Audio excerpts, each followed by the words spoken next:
ಹರಿ ಓಂ ಶ್ರೀ ಗುರುಭ್ಯೋ ನಮಃ. ಶ್ರೀ ಸದ್ಗುರು ನರಸಿಂಹ ಪ್ರಭು ಗುರುದೇವಾಯ ನಮಃ. ಹರಿ ಓಂ. ಎಲ್ಲ ಆತ್ಮಜ್ಯೋತಿಗಳಿಗೆ ಸಾಷ್ಟಾಂಗ ಪ್ರಣಾಮಗಳು ಹಾಗೂ ಭಗವತ್ಪಾದ ಆದಿಶಂಕರಾಚಾರ್ಯ ಅದ್ವೈತ ವೇದಾಂತ ವೃತ್ತಕ್ಕೆ ತಮ್ಮೆಲ್ಲರಿಗೂ ಆದರದ ಸ್ವಾಗತ. ಇಂದು ನಾವು ತತ್ವಬೋಧದ ಪ್ರಾಣಮಯ ಕೋಶ ಅದರಿಂದ ನಾವು ಚಿಂತನೆಯನ್ನ ಪ್ರಾರಂಭ ಮಾಡೋಣ. ಹಿಂದಿನ ತರಗತಿಯಲ್ಲಿ ಅನ್ನಮಯ ಕೋಶ ಅನ್ನೋದು ನಾನಲ್ಲ, ಅನ್ನಮಯ ಕೋಶಕ್ಕಿಂತ ವ್ಯತಿರಿಕ್ತವಾದದ್ದು ನಾನು ಅನ್ನೋದನ್ನ ನಾವು ತತ್ವ ವಿವೇಕದಿಂದ ತಿಳಿದುಕೊಂಡ್ವಿ. ಹೀಗೂ ತತ್ವ ವಿವೇಕವನ್ನ ಉಪಯೋಗಿಸಿ ನಾವು ಹೇಗೆ ಪ್ರಾಣಮಯ ಕೋಶಕ್ಕಿಂತ ಮತ್ತು ಮನೋಮಯ ಕೋಶಕ್ಕಿಂತ ವ್ಯತಿರಿಕ್ತವಾದವನು ನಾನು, ಆತ್ಮ ಎನ್ನುವುದು ಹೇಗೆ ವ್ಯತಿರಿಕ್ತವಾದದ್ದು ಅನ್ನೋದನ್ನ ಚಿಂತನೆ ಮಾಡೋಣ.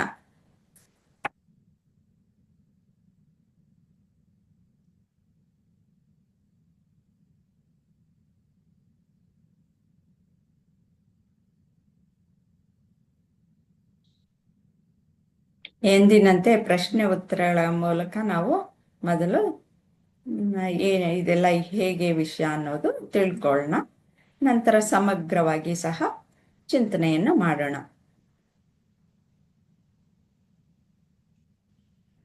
7th ಕ್ವೆಶ್ಚನ್ ವರೆಗೂ ಆಗಿತ್ತು ಅಂತ ಅನ್ಕೊಳ್ತೀನಿ.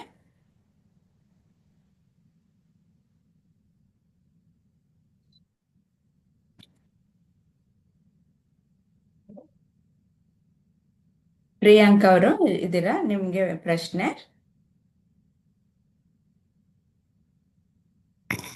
ಹರಿ ಓಂ. ಇವಾಗ 8ನೇ ಪ್ರಶ್ನೆ, ಅನ್ನಮಯ ಕೋಶವನ್ನು ಸುತ್ತುವರಿದು ಯಾವ ಕೋಶ ಇದೆ?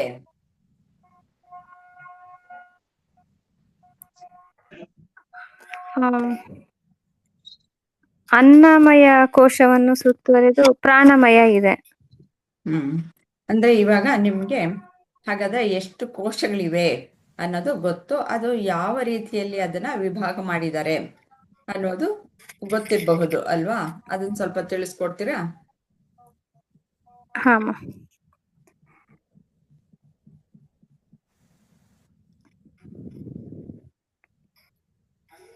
ಹರಿ ಓಂ. ಹರಿ ಓಂ ಮೇಡಮ್.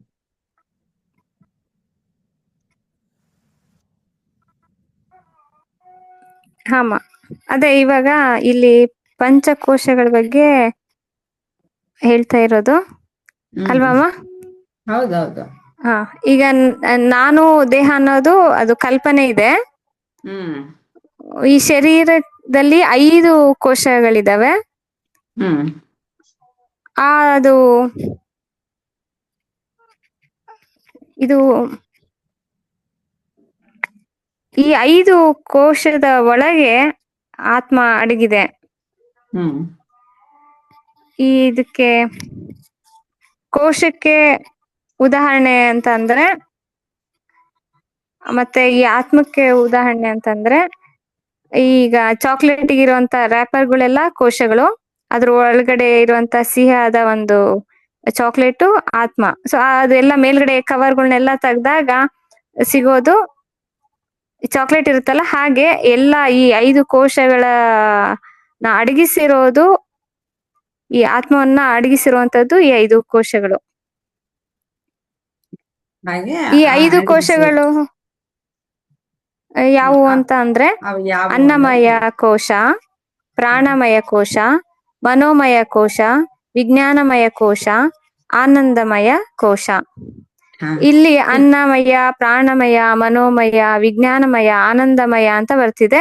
ಇದ್ರಲ್ಲಿ ಎಲ್ಲದರಲ್ಲೂ ಮಯ ಅನ್ನೋದು ಇದೆ. ಅಂದ್ರೆ ಈ ಮಯ ಅಂದ್ರೆ ಅದನ್ನ ಬದಲಾವಣೆ ಮಾಡುವಂಥದ್ದು. ಈ ಮಯ ಅನ್ನುವಂಥದ್ದು ಅದು ಅದರ ಆಕಾರನ ಬದಲಾಗ್ತಿದೆ, ಅದು ವಿಕಾರ ಆಗ್ತಾ ಇದೆ, ಅದನ್ನ ಮಯ ಅಂತಂದು ಹೇಳಿದ್ದಾರೆ. ಸರಿ, ಕರೆಕ್ಟ್. ಈಗ ಅನ್ನಮಯ ಕೋಶ ಇದೆ. ನಾವ್ ಯಾಕೆ ತಿಳ್ಕೊಳ್ಬೇಕು ಇದನ್ನ? ಇವಾಗ ನನಗೆ ದೇಹ ಅನ್ನೋ ಕಲ್ಪನೆ ಇದೆ. ಇಲ್ದೆ ಹೋದ್ರೆ ನಾನು ಈ ಅನ್ನಮಯ, ಪ್ರಾಣಮಯ, ಮನೋಮಯ, ವಿಜ್ಞಾನಮಯ, ಆನಂದಮಯ ಈ ಎಲ್ಲಾ ಕೋಶಗಳು ಎಲ್ಲಾ ಸಂದರ್ಭಗಳಲ್ಲೂ ಇದು ನಾನೇ ಅಂತ ಹೇಳಿ ಕಳೆದು ಹೋಗೋದು. ಅದ್ ಕಳೆದು ಹೋಗೋದ್ರಿಂದ ದುಃಖ, ಬೇಜಾರು, ಯಾಕಂದ್ರೆ ಎಲ್ಲ ನಾನೇ ಅಲ್ಲ. ಅದಕ್ಕೆ ಅದು ಬೇಜಾರಾಗ್ತಿದೆ, ದುಃಖ ಆಗ್ತಿದೆ, ಆ ಕಷ್ಟ ಆಗ್ತಿದೆ. ಎಲ್ಲ ಸಮಯದಲ್ಲೂ ಇರೋದನ್ನ ಆನಂದಿಸೋದಕ್ಕೆ ಮತ್ತೆ ಸತ್ಯದಲ್ಲಿ ಇರೋದಕ್ಕೆ ಈ 5 ಕೋಶದಲ್ಲಿ ಇದು ಆತ್ಮ ಅಡಗಿರೋದ್ರಿಂದ ಈ ಕೋಶಗಳಲ್ಲಿ ಬದಲಾವಣೆಯಲ್ಲಿ ಈ ವಿಕಾರದಲ್ಲಿ ಸಿಕ್ಕಾಕೊಂಡಿರೋದ್ರಿಂದ ಅದು ನಿಜ ಏನು ಅಂತ, ಸತ್ಯ ಏನು ಅಂತ ಗೊತ್ತಾಗದೆ ಇರೋದ್ರಿಂದ ಇದ್ರ ಬಗ್ಗೆ ತಿಳ್ಕೊಳ್ಬೇಕಾಗತ್ತೆ. ಅದಕ್ಕಿಂತ ನಾನು ಭಿನ್ನ ಅನ್ನೋದು ತಿಳ್ಕೊಳ್ಬೇಕಾಗತ್ತೆ. ಅವಾಗ ನಾನ್ ಹೇಗೆ ಸಚ್ಚಿದಾನಂದ ಸ್ವರೂಪಿ, ಇವುಗಳು ನನಗೆ ಉಪಾಧಿಗಳಷ್ಟೇ, ಇವು ಯಾವ ನಾನಲ್ಲ ಅಂತಂದ್ಬಿಟ್ಟು ಅವುಗಳನ್ನ ಅಲ್ಲ ಅಲ್ಲ ನೇತಿ ನೇತಿ ಅಂತ ಮಾಡಿ ನಾನು ನಿಜವಾದ ನನ್ನ ನಿಜ ಸ್ವರೂಪವನ್ನ ನಾನು ಕಂಡು ಹಿಡ್ಕೊಳ್ಬೇಕು. ಅದಕ್ಕೋಸ್ಕರ ಈ ವಿಂಗಡಣೆ. ಅದು ಹೇಗೆ ಅಂತಂದ್ರೆ ತತ್ವ ವಿವೇಕವನ್ನ ಉಪಯೋಗಿಸಿ ಇದು ಹೇಗೆ ಭಿನ್ನ ಅಂತ ತಿಳ್ಕೊಳ್ಳೋದು. ಹಾಗೆ ನಾವು ಹಿಂದಿನ ತರಗತಿಯಲ್ಲಿ ಅನ್ನಮಯ ಕೋಶವನ್ನ ನಾವು ಚಿಂತನೆ ಮಾಡಿದ್ವಿ. ಈ ಅನ್ನವೇ ಪರಿವರ್ತನೆ ಆಗಿ ಈ ದೇಹವಾಗಿರೋದು, ಈ ದೇಹ ಪೂರ್ತಿ ಅನ್ನವೇ. ಆ ಅನ್ನ ಎಲ್ಲ ಬರುವುದು ಭೂಮಿಯಿಂದ, ಪೃಥ್ವಿ ತತ್ವದಿಂದ ಬಂದಂತಹದ್ದು ಅನ್ನ. ಅನ್ನ ಅಂತಂದ್ರೆ ನಾವು ಸೇವಿಸುವ ಯಾವುದೇ ಒಂದು ಆಹಾರ ಆಗಿರ್ಬೋದು. ಅದು ನಾವು ಸೇವನೆ ಮಾಡದ್ಮೇಲೆ ಅದು ರಸವಾಗಿ ಪರಿವರ್ತನೆ ಆಗುತ್ತೆ. ಆ ರಸ ಅನ್ನೋದು ಹೇಗೆ ನಮ್ಮ ವಿವಿಧ ಅಂಗಾಂಗಗಳಾಗಿ ಪರಿವರ್ತನೆಗೊಳ್ಳುತ್ತೆ. ಮತ್ತೆ ಈ ಪರಿವರ್ತನೆಗೆ ಒಳಗಾಗುವಂತಹದ್ದು ನಾನಲ್ಲ. ಮತ್ತೆ ಸತ್ತ ಮೇಲೆ ಅವು ಎಲ್ಲವೂ ಸಹ ಪೃಥ್ವಿಗೆ ಹೋಗುತ್ತವೆ. ಈ ಪಂಚಭೂತಗಳಲ್ಲಿ ಸೇರಿ ಹೋಗುತ್ತೆ. ಆದರೆ ನಾನು ಅಲ್ಲ ಅದು. ಯಾಕೆಂದ್ರೆ ಈ ವಿಕಾರಗಳಾಗೋದು ಮತ್ತೆ ಹುಟ್ಟದಾಗಿನಿಂದ ಸಾಯುವವರೆಗೂ ಬದಲಾವಣೆ ಆಗೋದು ಅದೆಲ್ಲ ನನಗೆ ಗೊತ್ತಾಗ್ತಾ ಇದೆ. ಮತ್ತೆ ನಾನು ಮುದಿಯಾಗೋದು ಎಲ್ಲ ಗೊತ್ತಾಗ್ತಾ ಇದೆ. ಆದ್ರೆ ಏನು ಅದೆಲ್ಲ ಗೊತ್ತಾದ್ರೆ ಏನು ತಪ್ಪಿಲ್ಲ.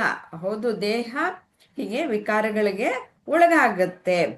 ಆದ್ರೆ ಏನ್ ಮಾಡ್ತಾ ಇದ್ದೀನಿ, ಅಜ್ಞಾನದಿಂದ ನಾನು ದೇಹವೇ ನಾನು ಅಂತ ತಿಳ್ಕೊಳ್ತಾ ಇದ್ದೀನಿ. ಅದು ತಪ್ಪು. ಅಲ್ಲಿ ನಾವು ಕರೆಕ್ಷನ್ ಮಾಡ್ಬೇಕಾಗಿರೋದು.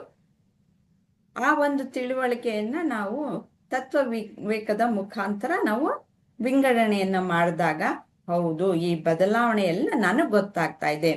ನಾನು ಏನಿದ್ರು ನಾನು ಕಪ್ಪಗಿದ್ದೀನಿ, ಬೆಳ್ಳಕ್ಕಿದ್ದೀನಿ, ಉದ್ದಕ್ಕಿದ್ದೀನಿ, ದಪ್ಪಕ್ಕಿದ್ದೀನಿ, ಕುಳ್ಳಕ್ಕಿದ್ದೀನಿ, ಈ ರೀತಿಯಲ್ಲಿ ದೇಹ ನಾನು ಅಂತ ಅನ್ಕೊಳ್ತೀನಿ. ಅದಕ್ಕೆ ಈಗ ಹುಟ್ಟುತ್ತೆ, ಈಗ ಇನ್ನೊಂದಿನ ಸತ್ತು ಹೋಗ್ಬಿಡುತ್ತೆ. ಅದಕ್ಕೋಸ್ಕರ ನಾನು ಅಷ್ಟೇ ಕಾಲಾವಧಿಗೆ ಸೀಮಿತವಾಗಿದ್ದೀನಿ ಅನ್ನುವುದು, ಹೀಗೆಲ್ಲ ಯೋಚನೆಗಳು ಬಂದಿದ್ದು ನಾನು ಅನ್ನಮಯ ಕೋಶ ಆದಾಗ. ಆ ತಪ್ಪು ತಿಳುವಳಿಕೆ ನಾನು ಸರಿಪಡಿಸ್ಕೊಳ್ಬೇಕಾಗಿರೋದು, ಅದು ತತ್ವ ವಿವೇಕ.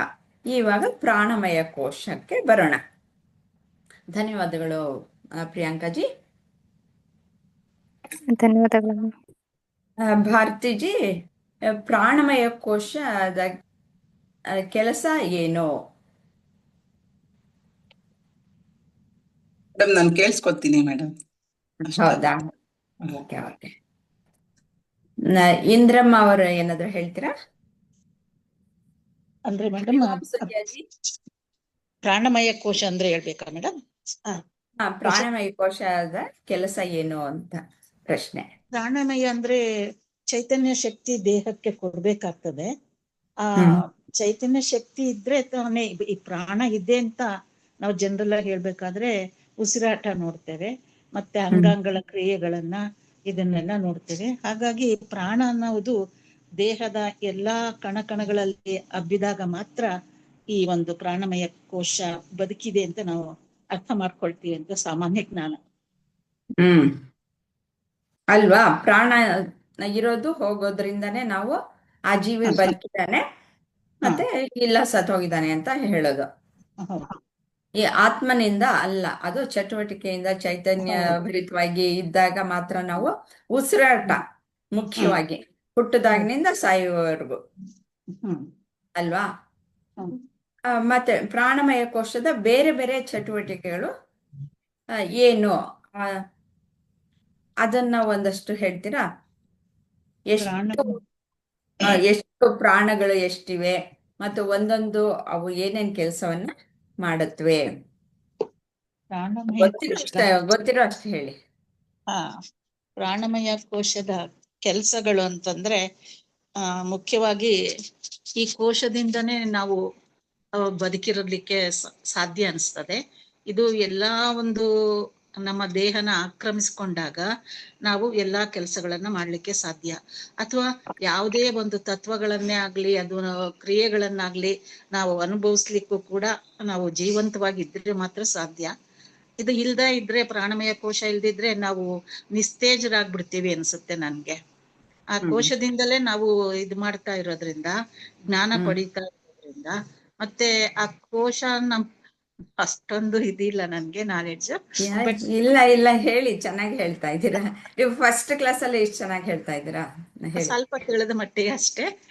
ಆ ಕೋಶದಿಂದನೇ ನಮ್ಮ ಇದಿದೆ ಅಂತ, ಅಂದ್ರೆ ಚೈತನ್ಯ ಶಕ್ತಿ ಇರೋದ್ರಿಂದನೇ ನಾವೆಲ್ಲಾ ಕೆಲಸಗಳನ್ನ ಮಾಡ್ತಾ ಇದ್ದೀವಿ ಅನ್ನೋದೊಂದು ಪಾಯಿಂಟ್. ಆದ್ರೆ ಈ ಕೋಶ ದೇಹದಲ್ಲಿ ಎಲ್ಲಾ ಕಡೆ ಆವರಿಸಿದೆ. ಅದಿಲ್ದಲೇ ಈ ಒಂದು ಫಿಸಿಕಲ್ ಬಾಡಿ ಇಲ್ಲ. ಫಿಸಿಕಲ್ ಬಾಡಿ ಜೊತೆಗೆ ಅದ್ರ ಕೆಲಸ ಕಾರ್ಯಗಳು ನಡೆಯೋದಿಲ್ಲ. ಪ್ರಾಣ ಇದೆ ಅಥವಾ ಹೋಗಿದೆ ಅಥವಾ ಎಲ್ಲಿದೆ ಅನ್ನೋದು ನಮ್ಗೆ ಗೊತ್ತಿಲ್ಲ. ಉಸಿರಾಟದಲ್ಲಿ ಪ್ರಾಣ ಅಂತ ಹೇಳ್ತಾರೆ, ಅಥವಾ ದೇಹದಲ್ಲಿ ಯಾವುದೋ ಒಂದು ಅಂಗಾಂಗಗಳಲ್ಲಿ ಪ್ರಾಣ ಇದೆ. ಅದು ಪ್ರಾಣ ಹೋಗ್ಬೇಕಾದ್ರೆ ನಮ್ಮ ದೇಹದ ಅಂಗಾಂಗಗಳ ಕಣ್ಣಲ್ಲಿ ಹೋಯ್ತು, ಮೂಗಲ್ಲಿ ಹೋಯ್ತು, ಕಿವಿಯಲ್ಲಿ ಹೋಯ್ತು, ಅಂದ್ರೆ ಯಾವುದೋ ಒಂದು ಪಂಚೇಂದ್ರಿಯಗಳ ಮೂಲಕ ಅದು ಹೋಯ್ತು ಅಂತ ಹೇಳ್ತಾರೆ. ಆ ಪ್ರಾಣಕೋಶ ಎಲ್ಲ ಆವರಿಸಿದೆ ಅಂತ ಪರ್ಫೆಕ್ಟ್ ಆಗಿ ನನಗೆ ಹೇಳಲಿಕ್ಕೆ ಗೊತ್ತಾಗ್ತದೆ. ಆಗ್ಲಿ, ಇನ್ನು ಯಾರನ್ನಾದ್ರೂ ಕೇಳೋಣ ಬಿಡಿ. ಓಕೆ, ಕೇಳಿಸ್ಕೊಳ್ಳಿ, ಬೇರೆಯವರು ಯಾರಾದ್ರೂ ಹೇಳ್ತಾರೆ ಅವಾಗ. ಮೇಡಮ್. ಹರಿ ಓಂ ಲಕ್ಷ್ಮೀಜಿ, ನೀವ್ ಹೇಳ್ತೀರಾ? ಹರಿ ಓಂ ಅಮ್ಮ. ಪ್ರಾಣಮಯ ಕೋಶದ ಬೇರೆ ಬೇರೆ ಚಟುವಟಿಕೆಗಳು ಏನು?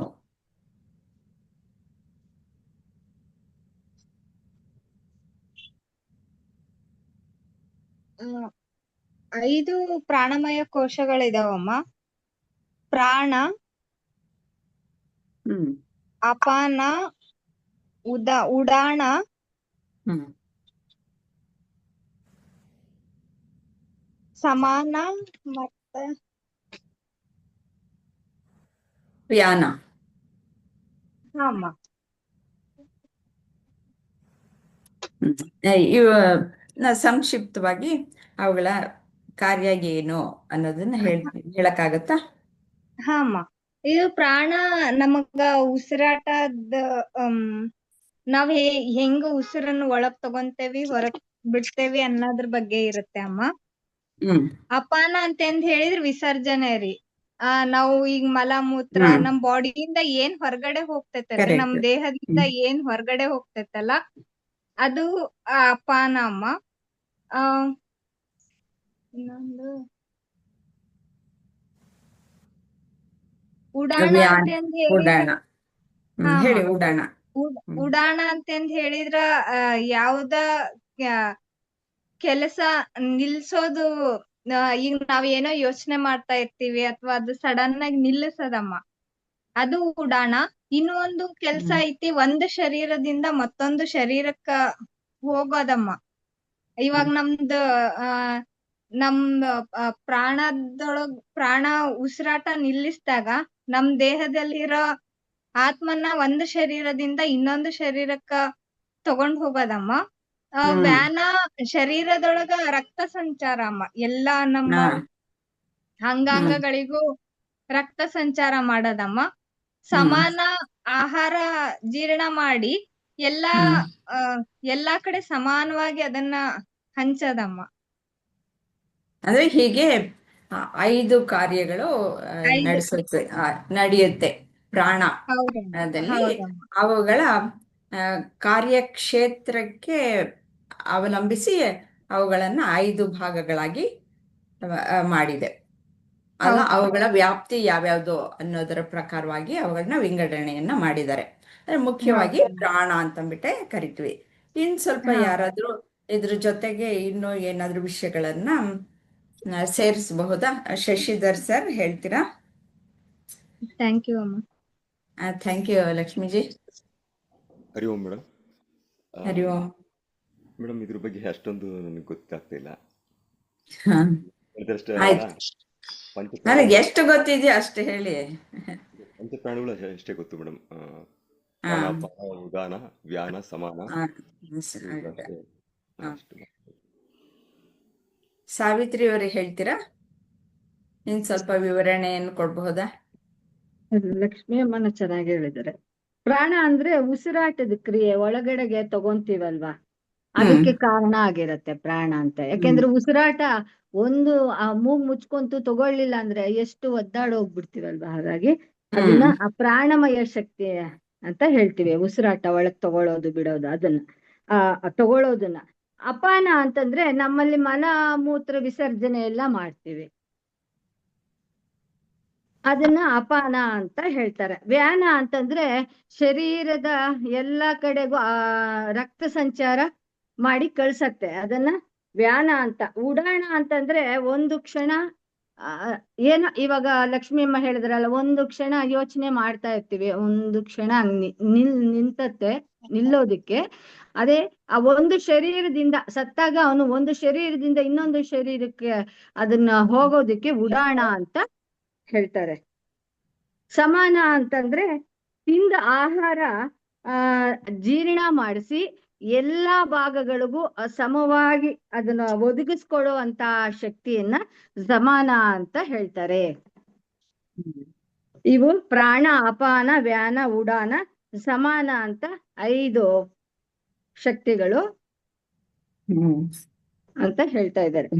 ಇನ್ನು ಯಾರಾದ್ರೂ ಅದ್ರ ಜೊತೆಗೆ ಏನಾದ್ರೂ ಸೇರ್ಸೋದಿದ್ಯಾ? ಯಾಕಂದ್ರೆ ಇವು ಯಾವ್ದು ಕೂಡ ನಾನಲ್ಲ ಅಂತ ಬದಲಾವಣೆ, ಸತತವಾಗಿ ಬದಲಾವಣೆ ಆಗ್ತಾ ಇರತ್ತಲ್ವಾ. ಇವಾಗ ನಾನು ನಿಜವಾದ ನಾನು ನಾವು ತಿಳ್ಕೋಬೇಕು.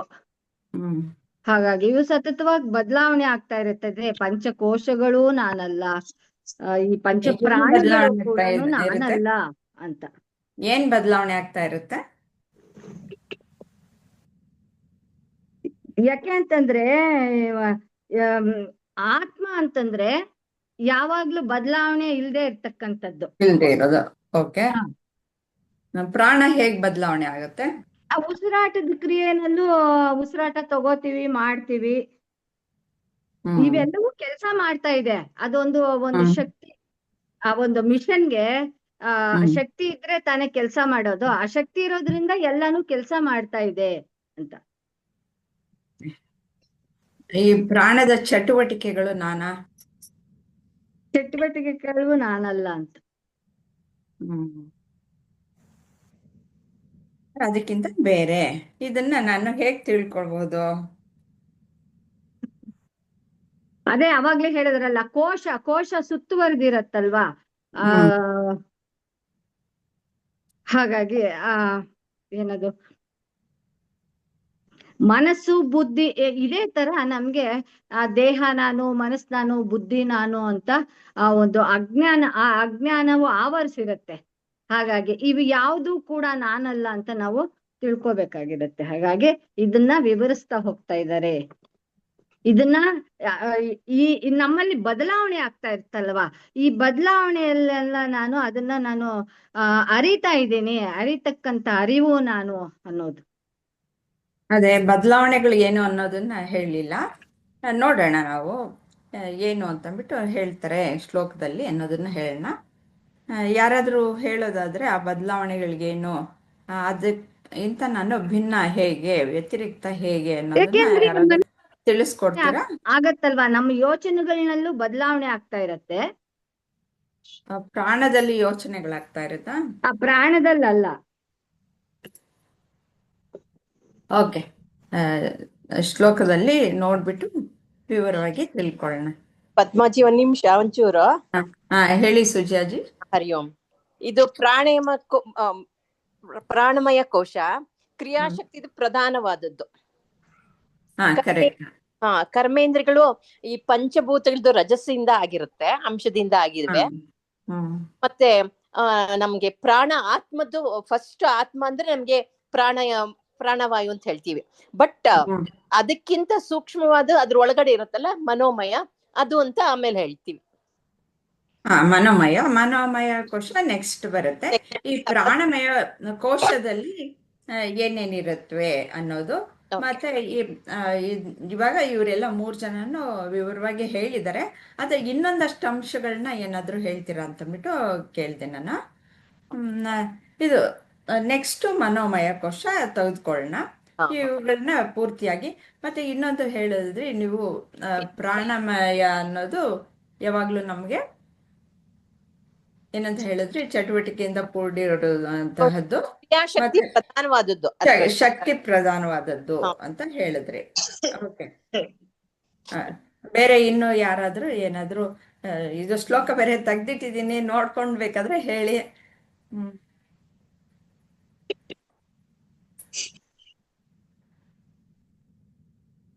ಅದೇ ಇಲ್ಲಿ ಮಾತು ಮತ್ತು 5 ಕರ್ಮೇಂದ್ರಿಯಗಳು ಒಟ್ಟಿಗೆ ಪ್ರಾಣಮಯ ಕೋಶ ಅಂತ ಹೇಳ್ತಾರೆ. ಪ್ರಾಣಮಯ ಅಂದ್ರೆ ಏನು ಅನ್ನೋದನ್ನ ಪ್ರಾಣಮಯ ಕಹ. ಈ ಕರ್ಮೇಂದ್ರಿಯಗಳು ಅಂತ ಹೇಳಿದಾಗ್ಲೂ ಅಲ್ಲೂ ಕೂಡ ಚೇಂಜ್ ಆಗ್ತಾ ಇರತ್ತಲ್ವಾ? ಇರುತ್ತೆ. ಕರ್ಮೇಂದ್ರಿಯಗಳು ಇವ್ರು ಹೇಳಿದ್ರಲ್ಲ, ಸುಜಿ ಅವರು ಹೇಳಿದ್ರಲ್ಲ, ಈ ರಜೋಗುಣದಿಂದ ಕೂಡಿರುವಂತಹದ್ದು ಈ ಪ್ರಾಣಮಯ, ಮತ್ತೆ ಪ್ರಾಣ ಮತ್ತು ಏನು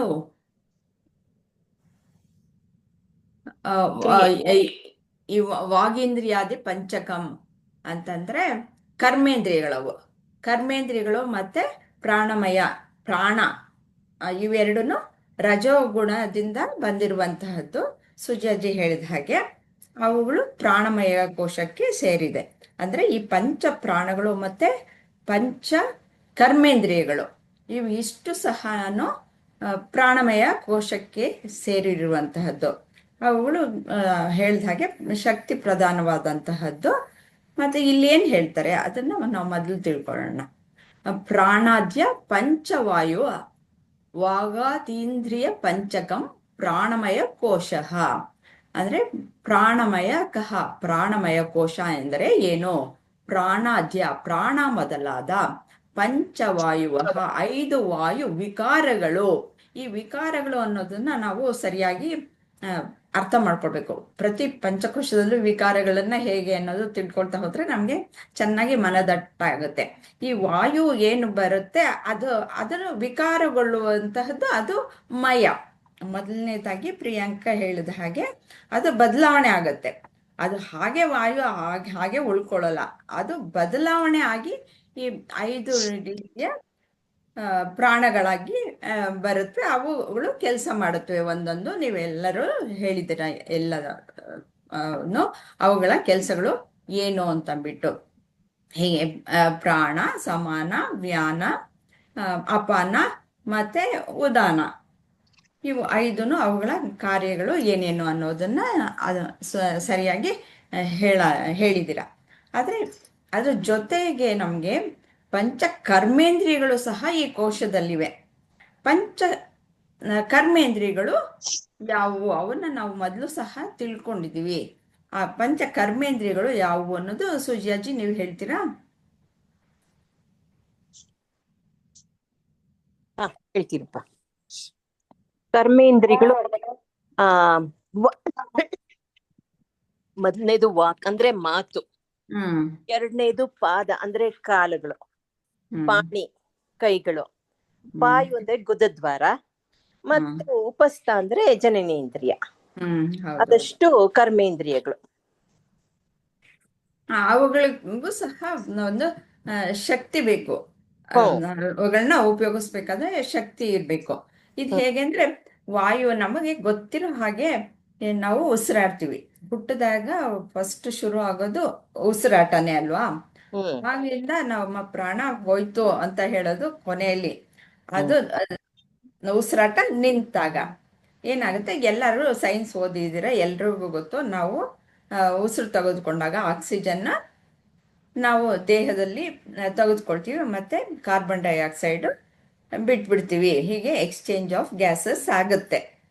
ಅಲ್ಲಿ ಏನಾಗುತ್ತೆ, ಇಲ್ಲಿ ಮೆಟಬಾಲಿಸಮ್ ಏನಿದೆ ಅದನ್ನು, ಆ ಕ್ರಿಯೆಗೆ ಈ ಆಕ್ಸಿಜನ್ ಅನ್ನೋದು ಬೇಕು. ಆ ಆಕ್ಸಿಜನ್ ಮತ್ತು ಈ ಒಂದು ನಾವು ಅನ್ನ ರಸ ಅದರೊಡನೆ ಮೆಟಬಾಲಿಕ್ ಆಕ್ಟಿವಿಟಿ ಆದಾಗ ಶಕ್ತಿ ಬಿಡುಗಡೆ ಆಗೋದು. ಹಾಗಾಗಿ ನಮ್ಮ ಅನ್ನಮಯ ಕೋಶ ಕೆಲಸ ಮಾಡೋದಕ್ಕೆ ಸಾಧ್ಯವಾಗೋದು. ಈ ಶಕ್ತಿಯಿಂದ ಇದು ಮನಸ್ಸಿಗೂ ಸಹ ಅದು ಬೇಕಾಗಿರುವಂತಹದ್ದು. ಈ ಅನ್ನಮಯ ಕೋಶ ನೀವು ಎಲ್ಲ ಹೇಳ್ದಾಗೆ ಅವ ಆಕ್ಟಿವಿಟೀಸು ಎಲ್ಲರೂ ಹೇಳಿದ್ದೀರ. ಇನ್ನೊಂದು ಸ್ವಲ್ಪ ಅದಕ್ಕೆ ಸೇರಿಸೋದು ಏನು ಅಂತಂದರೆ, ಈ ಉಡಾನದಲ್ಲಿ ಹೇಗೆ ಅಂತಂದರೆ, ನೀವು ಸುಜಿ ಅವರ ಎಲ್ಲ ಹೇಳಿದ ಹಾಗೆ ನಮ್ಮ ಈ ದೇಹದಿಂದ ಇನ್ನೊಂದು ದೇಹಕ್ಕೆ ಹೋಗ್ಬೇಕಾದ್ರೆ ಅದು ಸಹಾಯ ಮಾಡುವಂತಹದ್ದು. ಜೊತೆಗೆ ಈಗ ನಾವು ಬದುಕಿರುವಾಗಲೇ ನಮಗೆ ಅಕ್ಷಿ ಅಂತಂತೀವಿ, ಅದಕ್ಕೆ ಮತ್ತೆ ವಾಮಿಟ್ ಮಾಡೋದು, ಹೀಗೆ ದೇಹದಿಂದ ಹೊರಕ್ಕೆ ಮೇಲ್ಮುಖವಾಗಿ ನಾವು ಮಾಡುವಂಥದ್ದು, ಮತ್ತೆ ಆಕಳಿಸೋದು, ಇದೆಲ್ಲವೂ ಸಹ ಉದಾನದ ಕೆಲಸಗಳು. ಇವು ಅಷ್ಟು 5 ಅಲ್ಲದೆ ಇನ್ನು ಪಂಚ ಉಪ ಪ್ರಾಣಗಳು ಸಹ ಇವೆ. ಅವು ಯಾವುವು ಅಂತಂದ್ರೆ ನಾಗ, ಕೂರ್ಮ, ಕೃಕುರ ಮತ್ತೆ ದೇವದತ್ತ, ಧನಂಜಯ ಅಂತ ಹೇಳ್ತಾರೆ. ಈ ಸಾಮಾನ್ಯವಾಗಿ ಈ 5 ಉಪ ಪ್ರಾಣಗಳನ್ನ ಎಲ್ಲೂ ಉಲ್ಲೇಖ ಮಾಡಿರಲ್ಲ. ಆದ್ರೆ ನಮ್ಮ ಯೋಗ ಗುರುಗಳು ಒಂದು ಬುಕ್ ಬರೆದಿದ್ದಾರೆ, ಅದರಲ್ಲಿ ಈ ಉಲ್ಲೇಖ ಇದೆ. ಇಲ್ಲಿ ಕೊನೆಯದಾಗಿ ಈ ಧನಂಜಯ ಅನ್ನೋದು ನೀವು ಹೇಳಿದ ಹಾಗೆ ನಮ್ಮನ್ನ ಒಂದು ಈ ದೇಹದಿಂದ ಹೊರಗಡೆಗೆ ತೆಗೆದುಕೊಂಡು ಹೋಗೋದಕ್ಕೆ ಸಹಾಯ ಮಾಡೋದು, ಅದು ಉಪಪ್ರಾಣ. ಹೀಗಿದೆ. ಮತ್ತೆ ಇವು ಎಲ್ಲ ಪರಿವರ್ತನೆ ಆಗಿ ನಮಗೆ ಶಕ್ತಿಯಾಗಿ ಇರುತ್ತೆ. ಆದರೆ ನಾನು ಹೇಗೆ ಇದಕ್ಕಿಂತ ವ್ಯತಿರೇಕವಾದವನು ಅನ್ನೋದನ್ನ ತಿಳ್ಕೊಳ್ಬೇಕಾಗಿರೋದು. ಆದರೆ ಹೇಗೆ ಅಂತಂದರೆ, ಇವಾಗ ಪ್ರಾಣಶಕ್ತಿ ಕಡಿಮೆ ಆಗೋದ್ರೆ ಏನಾಗುತ್ತೆ, ನಂಗೆ ಸುಸ್ತಾಯ್ತಪ್ಪ, ನನಗೆ ತುಂಬ ಸುಸ್ತಾಯಿತು, ಇವಾಗ ನಾನು ಊಟ ಕೊಡಲ್ಲ ಅಂತಂದರೆ ಬೇಡ, ಇಲ್ಲ ನಾನು ಆರಾಮಾಗಿದ್ದೀನಿ ಅಂತ ಹೇಳ್ತೀನಿ. ಆವಾಗ ಪ್ರಾಣಶಕ್ತಿ ಚೆನ್ನಾಗಿದೆ. ಅಂದರೆ ಇವೆಲ್ಲ ಹೇಳೋದು ಏನು, ಮತ್ತೆ ಕಾಯಿಲೆ ಬಂದ್ಬಿಡ್ತು ಅಂತಲೂ ಹೇಳ್ತೀನಿ. ಸುಸ್ತಾಗೋಯ್ತು, ನನಗೆ ತುಂಬ ಏನೋ ಇನ್ಫೆಕ್ಷನ್ ಆಗೋಯ್ತು, ಹಾಗೆ ಹೀಗೆ ಆಯಿತು, ಇವಾಗ ನನಗೆ ಕಾಯಿಲೆ ಬಂದ್ಬಿಡ್ತು. ಅದೆಲ್ಲ ಏನು, ಈ ಪ್ರಾಣಮಯ ಕೋಶ ನಾನು ಅಂತ ಅಂದ್ಕೊಂಡಾಗ ಅವಾಗ ಹೇಳುವಂತಹದ್ದು. ನನಗೆ ಸುಸ್ತಾಯಿತು, ಇಲ್ಲ ನಾನು ಆರಾಮಾಗಿದ್ದೀನಿ, ಉಲ್ಲಾಸಭರಿತವಾಗಿದ್ದೀನಿ, ಎಲ್ಲವೂ ಹೇಳೋದು ನಾನು ಪ್ರಾಣಮಯ ಕೋಶ ಆದಾಗ. ಆದರೆ ಅದೆಲ್ಲ ಯಾರಿಗೆ ಗೊತ್ತಾಗ್ತಾ ಇದೆ? ನನಗಲ್ವಾ ಗೊತ್ತಾಗ್ತಾ ಇರೋದು. ನಾನು ಆರಾಮಾಗಿದ್ದೀನಿ ಅನ್ನೋದು ನನಗೆ ಗೊತ್ತಾಗ್ತಾ ಇದೆ, ಇಲ್ಲ ಸುಸ್ತಾಗ್ಬಿಟ್ಟಿದೆ, ನನಗೇನು ಕೆಲಸ ಮಾಡೋಕ್ಕಾಗಲ್ಲ ಅನ್ನೋದು ಸಹ ನನಗೆ ಗೊತ್ತಾಗ್ತಾ ಇದೆ. ಅಂದರೆ ಪ್ರಾಣಮಯ ಕೋಶಕ್ಕಿಂತ ವ್ಯತಿರಿಕ್ತವಾದದ್ದು ನಾನು ಅನ್ನೋದು ಹೀಗೆ ನಾನು ತತ್ವ ವಿವೇಕದ ಮುಖಾಂತರ ನಾನು ವಿಂಗಡಿಸಬೇಕು. ಅದು ವಿವೇಕ, ಅದು ಜ್ಞಾನ. ಆ ಜ್ಞಾನವನ್ನ ನಾವು ಇಲ್ಲಿ ತಿಳ್ಕೊಳ್ಬೇಕಾಗಿರುವಂಥದ್ದು. ಹಾಗಾಗಿ ಪ್ರಾಣಮಯ ಕೋಶ ಅನ್ನೋದು ನಾನು ಅಲ್ಲ ಅನ್ನೋದು ತಿಳಿದುಕೊಳ್ಬೇಕಾಗಿರೋದು.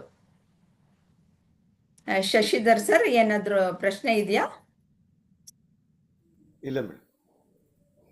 ಗೊತ್ತಾಯ್ತಲ್ವಾ ಇವಾಗ ಹೇಗೆ ನಾನು ಇದಕ್ಕಿಂತ ಹೇಗೆ ಭಿನ್ನ ಅನ್ನೋದು ತಿಳ್ಕೊಳ್ಬೇಕು ಅನ್ನೋದು.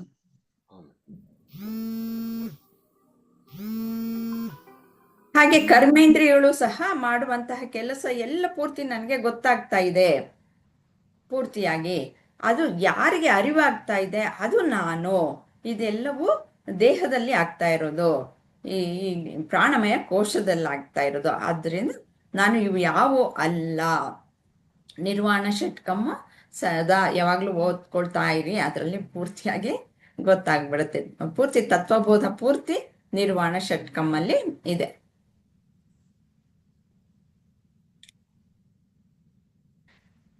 ಇಲ್ಲಿ ಹೇಳಿರೋದು ಪ್ರಾಣಮಯ ಕೋಶ ಎಂದರೇನು. 5 ಶರೀರ ಕ್ರಿಯೆಗಳಾದ ಪ್ರಾಣ ಮೊದಲಾದವು ಮತ್ತು ಮಾತು ಮುಂತಾದ 5 ಕರ್ಮೇಂದ್ರಿಯಗಳು ಒಟ್ಟಿಗೆ ಪ್ರಾಣಮಯ ಕೋಶವೆನ್ನಿಸುವುದು. ಇವಾಗ ನಾವು ಚರ್ಚಿಸಿದ ಹಾಗೆ ಈ 5 ಪಂಚ ಪ್ರಾಣಗಳು ಮತ್ತೆ ಪಂಚಕರ್ಮೇಂದ್ರಿಯಗಳು, ಪ್ರಾಣಮಯ ಕೋಶ ಅದು ನನಗಿಂತ ಬೇರೆ. ಯಾಕೆಂದ್ರೆ ಅವುಗಳ ಬದಲಾವಣೆಗಳು ಎಲ್ಲವೂ ನನಗೆ ಗೊತ್ತಾಗ್ತಾ ಇದೆ. ಹಾಗಾಗಿ ನಾನು ಅವುಗಳನ್ನ ನೋಡುವ ಸಾಕ್ಷಿ ಇದು ನನಗಿಂತ ಬೇರೆ ಅಂತಂದ್ಬಿಟ್ಟು ಮುಂದಿನದಕ್ಕೆ ಹೋಗೋಣವಾ. ಮನೋಮಯ ಕೋಶ. ಮನೋಮಯ ಕೋಶಕ್ಕೆ ಇದು ಹೇಗೆ, ಇದು ಸಹ ನಾನಲ್ಲ ಅಂತಂದ್ಬಿಟ್ಟು ನಾನು ಹೇಗೆ ತಿಳ್ಕೊಳ್ಬೇಕು? 5 ಕೋಶಗಳು ನಾನಲ್ಲ, ಅದನ್ನ ನಾವು ಪ್ರತಿಪಾದಿಸ್ತಾ ಇರೋದು.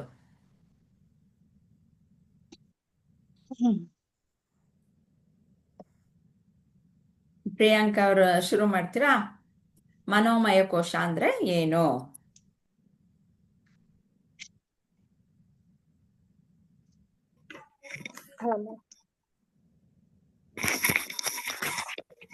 ಮನೋಮಯ ಕೋಶ ಇದು ಹೆಸರಲ್ಲೇ ಇದೆ. ಮನಸ್ಸಿಗೆ ಸಂಬಂಧಪಟ್ಟಿದ್ದು. ಈಗ ಮನಸ್ಸಿನ ಬಗ್ಗೆ ನಮ್ಮೆಲ್ರಿಗೂ ಸಾಮಾನ್ಯವಾಗಿ ಗೊತ್ತಿದೆ. ಈ ಮನಸ್ಸೇ ನಂಗೆ ಮಿತ್ರ ಮತ್ತೆ ಇನ್ನೊಂದು ವಿಷಯ ಹೇಳ್ಬಿಡ್ತೀನಿ. ಹೇಗೆ ಅದು ಈ ಕೋಶಗಳು ಅಂತ ನಾವು ಯಾಕೆ ಅನ್ಕೊಳ್ತೀವಿ ಹೀಗೆ ಅಂತಂದ್ಬಿಟ್ಟು ಅನ್ಕೊಂಡಿದ್ರೆ ಪರವಾಗಿಲ್ಲ. ಈ ಕೋಶ ಅಂತಂದ್ರೆ ಇದು ನಾನಾದಾಗ, ಇವಾಗ ಪ್ರಾಣನೇ ನಾನು ಅಂತ ಅಂದಾಗ, ನನಗೆ ಹಸುವಾಯ್ತು, ನನಗೆ ಸಂಕಟ ಆಯ್ತು ಅಂತ ಅಂದ್ಬಿಟ್ಟು ಅನ್ಕೊಂಡಾಗ ಅದೇ ನಾವು ಆಗೋಗ್ಬಿಡ್ತೀವಲ್ಲ. ಹಾಗಾಗಿ ಆತ್ಮನೇ ಸಂಕಟ ಪಡ್ತಾ ಇದೆ, ಆತ್ಮನಿಗೆ ಹಸುವಾಗ್ತಾ ಇದೆ ಅನ್ಕೊಳ್ಳೋದು ಅದು ತಪ್ಪು ತಿಳುವಳಿಕೆ. ಹಾಗಾಗಿ ಅದು ಕೋಶವಾಗಿ ಪರಿವರ್ತನೆ ಆಗುತ್ತೆ. ಇದೊಂದು ಆ್ಯಡ್ ಮಾಡ್ಬೇಕಾಗಿತ್ತು, ಜ್ಞಾಪಕ ಬಂತು, ಹೇಳ್ದೆ. ಎಲ್ಲದನ್ನು ಹಾಗೆ ನಾವು ತಿಳ್ಕೊಳ್ಬೇಕಾಗಿರೋದು. 5 ಕೋಶಗಳು ಅಷ್ಟೇ, ನಾವು ಅದೇ ಆಗೋಗ್ಬಿಟ್ಟಿರ್ತೀವಿ. ಆ ಕೋಶಗಳಿದ್ರೆ ಏನು ತಪ್ಪಿಲ್ಲ, ಅವು ಕೆಲಸ ಮಾಡುವಂತಹದ್ದು, ಅವು ಟೂಲ್ಸ್ ಅವು. ಆದ್ರೆ ಅವೇ ನಾವು ನಾನಾಗ್ಬಿಡ್ತೀನಿ, ಆವಾಗ ಅದು ತಪ್ಪು ತಿಳುವಳಿಕೆ. ಹಾಗಾಗಿ ಆತ್ಮನನ್ನ ಅವು ಮರೆ ಮಾಡುವಂತಹದ್ದು, ಅದು ಕೋಶವಾಗಿ ಆಗುತ್ತೆ. ಅದನ್ನ ಅಲ್ಲ ಅಂತ ವಿವೇಕದಿಂದ ನಾನು ಸಪ್ರೇಟ್ ಮಾಡಬೇಕು, ವಿಂಗಡಿಸಬೇಕು. ಮುಂದುವರಿಸಿ ಪ್ರಿಯಾಂಕಾಜಿ. ಹಾಮ ಅದೇ ಮನೋಮಯ, ಇದು ಮನಸ್ಸಿನ ರೂಪ. ಇದು ಅದೇ ಮನಸ್ಸೇ ನಮಗೆ ಶತ್ರು, ಮನಸ್ಸೇ ಮತ್ತೆ ನಮಗೆ ಮಿತ್ರ. ಸೊ ಈಗ ನಾನು ಮನಸ್ಸಲ್ಲಿ ಈ ಕ್ಷಣಕ್ಕೆ ನಾನು ಏನೆಲ್ಲ ಹಾಕೋತೀನೋ ಆ ಕ್ಷಣದಲ್ಲಿ ನಾನು ಹಾಗೇನೆ ವರ್ತನೆ ಮಾಡ್ತೀನಿ. ಸೊ ಹಾಗಾಗಿ ಈಗ ಇದು ಮನಸ್ಸು ಅನ್ನೋದು ಇದು ಶಾಶ್ವತ ಅಲ್ಲ. ಇದು ಈ ಮನಸ್ಸಲ್ಲಿ ಬದಲಾವಣೆ ಆಗ್ತಾ ಇರುತ್ತೆ. ಈ ಬದಲಾವಣೆನ ಹೇಗೆ ಒಳ್ಳೆ ರೀತಿಯಲ್ಲಿ ಮತ್ತೆ ಬದಲಾಯಿಸ್ಕೊಳ್ಳೋದು ಅನ್ನೋದು, ಅಂದ್ರೆ ಈಗ ದುಃಖ, ಸುಖ, ಇದೆಲ್ಲ ಇದು ನಾನೇ ಮನ್ಸು. ಈ ಬೇಜಾರು, ಕಷ್ಟ, ಇದೆಲ್ಲ ನಾನೇ ಮನ್ಸು ಅಂತ ಇದ್ದಾಗ ಇದು ಕಷ್ಟ ಆಗುತ್ತೆ. ಈಗ ಸದ್ಯಕ್ಕೆ ಹೀಗಿದೆ, ಇದು ಮನ್ಸಲ್ಲಿ ಹೀಗೆ ನಡೀತಾ ಇದೆ. ಈಗ ನನ್ ಮನ್ಸಲ್ಲಿ ಈಗ ಕ್ಲಾಸ್ ನಡೀತಾ ಇದೆ. ಕ್ಲಾಸಲ್ಲಿ ನನಗೆ ಮಾತಾಡಕ್ ಅವಕಾಶ ಕೊಟ್ಟಿದ್ದಾರೆ, ಈಗ ನಾನ್ ಮಾತಾಡ್ತಾ ಇದ್ದೀನಿ ಅಂತ ಮನ್ಸಲ್ಲಿ ಹಾಕೊಂಡ್ರೆ, ಈಗ ನಾನೇ ನಾನ್ ಹೇಳ್ತಾ ಇದ್ದೀನಿ, ನನ್ಗೆ ಹೇಳಕ್ ಬರುತ್ತೆ, ಅಥವಾ ನಾನ್ ಸ್ವಲ್ಪ ಇದ್ರ ಬಗ್ಗೆ ಹೇಳ್ಬಲ್ಲೆ, ಹೀಗೆಲ್ಲ ಅದ್ರೊಳಗಡೆ ಹೋದಾಗ ಇದು ನಾನಾಗ್ಬಿಡ್ತೀನಿ. ಹೇಳ್ತಾ ಇರೋದೇ ನಾನು, ಇದೆಲ್ಲ ತಿಳ್ಕೊಂಡಿರೋದೇ ನಾನು, ಈ ತಿಳುವಳಿಕೆನೆ ನಾನು ಅಂತ ಅದ್ರಲ್ಲಿ ಇದು ಮನಸ್ಸಿನ ಕೆಲ್ಸ. ಹಾಗೆ ಇದು ಶಾಶ್ವತ ಅಲ್ಲ. ಈ ಶಾಶ್ವತವಾಗಿರೋದಂದ್ರೆ ಇದು ಈ ಕ್ಷಣಕ್ಕೆ ಹೀಗಿದೆ, ಇದು ಪಾತ್ರ ಅಷ್ಟೇ. ಇಲ್ಲಿ ನಾನು ಈ ತರಗತಿಯಲ್ಲಿ ನಾನು ಒಬ್ರು ಭಾಗಿಯಾಗಿ ಇಲ್ಲಿ ಪಾತ್ರ ಮಾತ್ರ. ಇಲ್ಲಿ ನನಗೆ ಇದು ಪೂರ್ತಿಯಾಗಿ ಇದ್ರಲ್ಲಿ ಸಿಕ್ಕಾಕೊಳ್ದೆ. ಅದೇ ಅಲ್ಲಿ ಉದಾಹರಣೆಯಲ್ಲಿ ಗುರೂಜಿಯವ್ರು ಹೇಳಿದಾಗೆ, ಒಂದು ಸಿನಿಮಾ, ಅದನ್ನ ಸಿನಿಮಾ ಅಂತ ಅಷ್ಟೇ ನೋಡೋದು, ಅಲ್ಲಿ ಎಲ್ಲಾ ನಡೀತಾ ಇರೋದು ಪಾತ್ರಗಳು. ಅದನ್ನ ಸಿನಿಮಾನ ನೋಡ್ತಾ ಇರೋದು ನಾನು, ಸಾಕ್ಷಿ. ಅಂದ್ರೆ ಅಲ್ಲಿ ಭ್ರಮೆಯಲ್ಲಿ ಅದನ್ನ ಭ್ರಮೆಯಲ್ಲಿ ಸಿಕ್ಕಾಕೊಂಡು ಅದನ್ನ ಸಫರಿಂಗ್ ಮಾಡ್ದೇನೆ ಆತ್ಮ. ಓನ್ಲಿ ನಾನ್ ಬರೀ ಸಾಕ್ಷಿ ಮಾತ್ರ. ಇಲ್ಲಿ ಎಲ್ರು ಏನೇನ್ ಹೇಳ್ತಿದಾರೋ ಅದನ್ನ ಕೇಳಿಸ್ಕೊಂಡ್ ಇಲ್ಲಿ ನಡೆಯುವಂತ ಒಂದು ಏನು ಕ್ಲಾಸು, ಇಲ್ಲಿ ಮಾತಾಡ್ತಾ ಎಲ್ರು ಮಾತುಗಳು, ಇದು ಕೇವಲ ನಾನ್ ಸಾಕ್ಷಿಯಾಗಿ ನೋಡುವಂಥದ್ದು. ಪೂರ್ತಿಯಾಗಿ ಇದು ಶಾಶ್ವತ, ಇದು ಹೀಗೆ ಇರುತ್ತೆ ಅಂತಂದು ಅಲ್ಲಿ ಸಿಕ್ಕಾಕೊಳ್ದೆ ಅಲ್ಲಿ ಕೇವಲ ಸಾಕ್ಷಿಯಾಗಿ ಇರೋದು ಅದು ಆತ್ಮದ ಕೆಲ್ಸ. ಈ ಮನಸ್ಸಿನ ಕೆಲ್ಸ ಅದು ಸಿಕ್ಕಾಕೊಳ್ಳದೆ ಇರೋದು ಆತ್ಮನ ಕೆಲ್ಸನ. ಅಂದ್ರೆ ಕೇವಲ ಸಾಕ್ಷಿಯಾಗಿ ಇರುವಂತದ್ದು. ಸಾಕ್ಷಿ ಅನ್ನೋದು ನಾನು ಕೇವಲ ಸಾಕ್ಷಿ ಅಷ್ಟೇ. ಇಲ್ಲಿ ನಡೀತಾ ಇರೋದನ್ನ ನೋಡ್ತಾ ಇರೋದಷ್ಟೇ. ಕೇವಲ ನೋಡ್ತಾ ಮನಸ್ಸು ಇರುತ್ತೆ. ಮನಸ್ಸಿನಲ್ಲಿ ಅದೇ ಬೇಜಾರು, ದುಃಖ, ಬೇಕು, ಎಲ್ಲ ವಾಸನೆಗಳು, ರಸಗಳು ಈ ರೀತಿ ಮನ್ಸಲ್ಲಿ ಈಗನು ಇದೆ. ಸೊ ಇದೇ ಮನ್ಸಲ್ಲಿ ಅದೇ ಆಗ್ಲೇ ಹೇಳಿದಾಗೆ ಸತ್ಯ ಇದು ಮನಸ್ಸಿನ ಮಿತ್ರನೂ ಹೌದು, ಶತ್ರುನೂ ಹೌದು. ಈ ಮನ್ಸಲ್ಲಿ ನಾನ್ ಹೇಗೆ ಈ ಕ್ಷಣದಲ್ಲಿ ಹೇಗ್ ಹಾಕೋತೀನೋ ನಾನು ಅದೇ ಆಗಿರ್ತೀನಿ. ಆದ್ರೆ ಈ ಮನ್ಸಲ್ಲಿ ಬದಲಾವಣೆ ಆಗ್ತಾ ಇದೆ. ಇದು ಶಾಶ್ವತವಾಗಿರೋದಲ್ಲ. ಶಾಶ್ವತವಾಗಿರೋದು ಕೇವಲ ಸಾಕ್ಷಿ. ಇದೇನ್ ಬದಲಾವಣೆ ಆಗ್ತಿದೇನೋ ಅದನ್ನ ನಾನು ಸಾಕ್ಷಿಯಾಗಿ ನೋಡೋದು. ಓಕೆ ಪ್ರಿಯಾಂಕಾಜಿ, ಇನ್ನು ಬೇರೆಯವ್ರನ್ನೆಲ್ಲ ಕೇಳೋಣ. ಇದು ಒಂದು 3ನೇ ಕ್ವಶನ್ ನೀವು ಅಟೆಂಪ್ಟ್ ಮಾಡಿದ್ರಿ. ಇದು ಅದ್ರ ಮಧ್ಯದ್ದು ಒಂದು ಹೇಳ್ಬಿಡಿ. ಮನೋಮಯ ಕೋಶ ನಾನಾ? ಹೌದೋ ಅಲ್ವೋ? ಅಲ್ಲ ಮನೋಮಯ ಕೋಶ ನಾನಲ್ಲ. ಅದ್ ಹೇಗೆ? ಯಾಕಂದ್ರೆ ಮಯ ಅಂದ್ರೆ ಅದು ಬದಲಾವಣೆ ಅಲ್ಲ. ಓಕೆ. ಮನಸ್ಸು ಅಂದ್ರೆ ಅದು ಮನಸ್ಸು, ಕೇವಲ ಮನಸ್ಸಷ್ಟೇ. ಮತ್ತೆ ಮನೋ ಅನ್ನೋದು ಮನಸ್ಸು, ಮತ್ತೆ ಮಯ ಅನ್ನೋದು ಬದಲಾವಣೆ. ಹಾಗಾಗಿ ಇದು ಮನೋಮಯ ಅನ್ನೋದು ಬದಲಾವಣೆ ಆಗ್ತಿರೋಂಥದ್ದು. ಇದು ಶಾಶ್ವತ ಅಲ್ಲ. ಹಾಗಾಗಿ ನಾನು ಮನೋಮಯ ಕೋಶ ಅಲ್ಲ, ಕೇವಲ ಸಾಕ್ಷಿ. Very nice ಪ್ರಿಯಾಂಕಾಜಿ. ಹರಿ ಓಂ ಸರ್. ಹರಿ ಓಂ ಅಮ್ಮ, ಎಲ್ಲರಿಗೂ ಹರಿ ಓಂ. ಹರಿ ಓಂ ಸರ್. ಹರಿ ಓಂ ಸರ್. ಹರಿ ಓಂ. ಹರಿ ಓಂ. ಹರಿ ಓಂ ಸರ್. ಇಂದ್ರಮ್ಮ ಅವರು ನೆಕ್ಸ್ಟ್. ಹಾ ಮೇಡಮ್. ಮನೋಮಯ ಕೋಶದಲ್ಲಿ ಏನೇನಿದೆ? ಮನೋಮಯ ಕೋಶ ಅಂತ ಹೇಳಿದ್ರೆ ಇದು ದಾಸರು ಒಂದ್ ಕಡೆ ಹೇಳಿದ್ದಾರೆ, ಮನಸ್ಸೇ ಕಾರಣವೆಲ್ಲ, ಎಲ್ಲದಕ್ಕೂ ಕಾರಣ ಮನಸ್ಸೇ ಅಂತ ಹೇಳ್ತಾ ಇದ್ದಾರೆ. ಅದರಲ್ಲಿ ಮನೋಮಯ ಕೋಶ ಅಂದ್ರೆ ಮನಸ್ಸಿಗೆ ಸಂಬಂಧಪಟ್ಟಿದ್ದು. ಮನಸ್ಸು ಸಾಮಾನ್ಯವಾಗಿ ಬಹಳ ಚಂಚಲವಾದದ್ದು ನನ್ನ ತಿಳುವಳಿಕೆ ಪ್ರಕಾರ. ಆ ಒಂದು ಚಂಚಲವಾದ ಮನಸ್ಸನ್ನ ಒಂದು ಏಕಾಗ್ರತೆಗೊಳಿಸಿ ಈ ತತ್ವಶಾಸ್ತ್ರಕ್ಕೆ ನಾವು ಹೇಗ್ ಅನ್ವಯ ಮಾಡಬಹುದು ಅಂತೇಳಿ ಇದ್ರ ತಿಳ್ಕೊಬಹುದೋ ಏನೋ ಗೊತ್ತಿಲ್ಲ. ಬಟ್ ಮನೋಮಯ ಕೋಶ ಕೆಲವು ಸರಿ ಮನಸ್ಸು ಹೇಗಿರುತ್ತೆ ಅಂದ್ರೆ ಬಹಳ ಸಾತ್ವಿಕವಾಗಿ ತುಂಬಾ ಒಳ್ಳೇದಾಗಿ ಯೋಚನೆ ಮಾಡ್ತದೆ. ಕೆಲವು ಸರಿ ದುಃಖ ಆದಾಗ ದುಃಖನೂ ಅನುಭವಿಸ್ತದೆ, ಸುಖನೂ ಅನುಭವಿಸ್ತದೆ. ಆಮೇಲೆ ಶಾಂತಿ ಎಲ್ಲ ಕೂಡ ಈ ಮನಸ್ಸೇ ಕಾರಣ. ಈ ಮನೋಮಯ ಕೋಶ ಚೆನ್ನಾಗಿದ್ರೆ ಅನ್ನಮಯ ಕೋಶ ಇದಕ್ಕೆ ಕಾರಣ ಆಗ್ತದೆ. ಆದ್ರೆ ಮನೋಮಯ ಕೋಶನು ಚೆನ್ನಾಗಿದ್ರೆ ಎಲ್ಲಾ ತರನು ನಾವು ಅನುಸರಿಸ್ಕೊಂಡು ಹೋಗ್ಬಹುದು ಜೀವನದಲ್ಲಿ. ಆ ತತ್ವವನ್ನ ಅಳವಡಿಸ್ಕೊಳ್ಳೋದು ಹೇಗೆ ಅನ್ನೋದು ಸ್ವಲ್ಪ ಈ ತತ್ವ ಬೋಧನೆಯಲ್ಲಿ ಅಲ್ಲಿ ಕಲಿಬೇಕಾಗಿದೆ ಅನ್ಸುತ್ತೆ. ಧನ್ಯವಾದಗಳು ಇಂದ್ರಮ್ಮಾಜಿ. ನಮಸ್ಕಾರ. ಸುಮಾರು ವಿಷಯಗಳನ್ನ ಹೇಳಿದಿರಾ. ಲಕ್ಷ್ಮೀಜಿ, ಇವಾಗ ಮನೋಮಯ ಕೋಶದಲ್ಲಿ ಏನಿದೆ ಅನ್ನೋದಕ್ಕೆ ಇನ್ ಸ್ವಲ್ಪ ನೀವೇನಾದ್ರೂ ಹೇಳಕ್ಕಾಗತ್ತಾ? ಅದ್ರ ಜೊತೆಗೆ ಸೇರ್ಸಕ್ಕಾಗತ್ತಾ? ಮತ್ತೆ ಸಂಶಯಾತ್ಮಕ ಯಾವುದು, ನಿಶ್ಚಯಾತ್ಮಕ ಯಾವುದು, ಅದನ್ನು ಹೇಳಿ. ಮನೋಮಯ ಕೋಶದೊಳಗ್ ನಮ್ಮ ಜ್ಞಾನೇಂದ್ರಿಯಗಳಿದಾವಮ್ಮ. ಈಗ ನಮ್ಗ ಹೊರಗಡೆ ಪ್ರಪಂಚದೊಳಗ ಏನೇನ್ ಕಾಣ್ತಾವ ಅದ್ರಿಂದ ನಮ್ ಮನಸ್ಸು ಕುಣಿಯಕ್ ಚಾಲು ಮಾಡ್ತೈತ್ರಿ.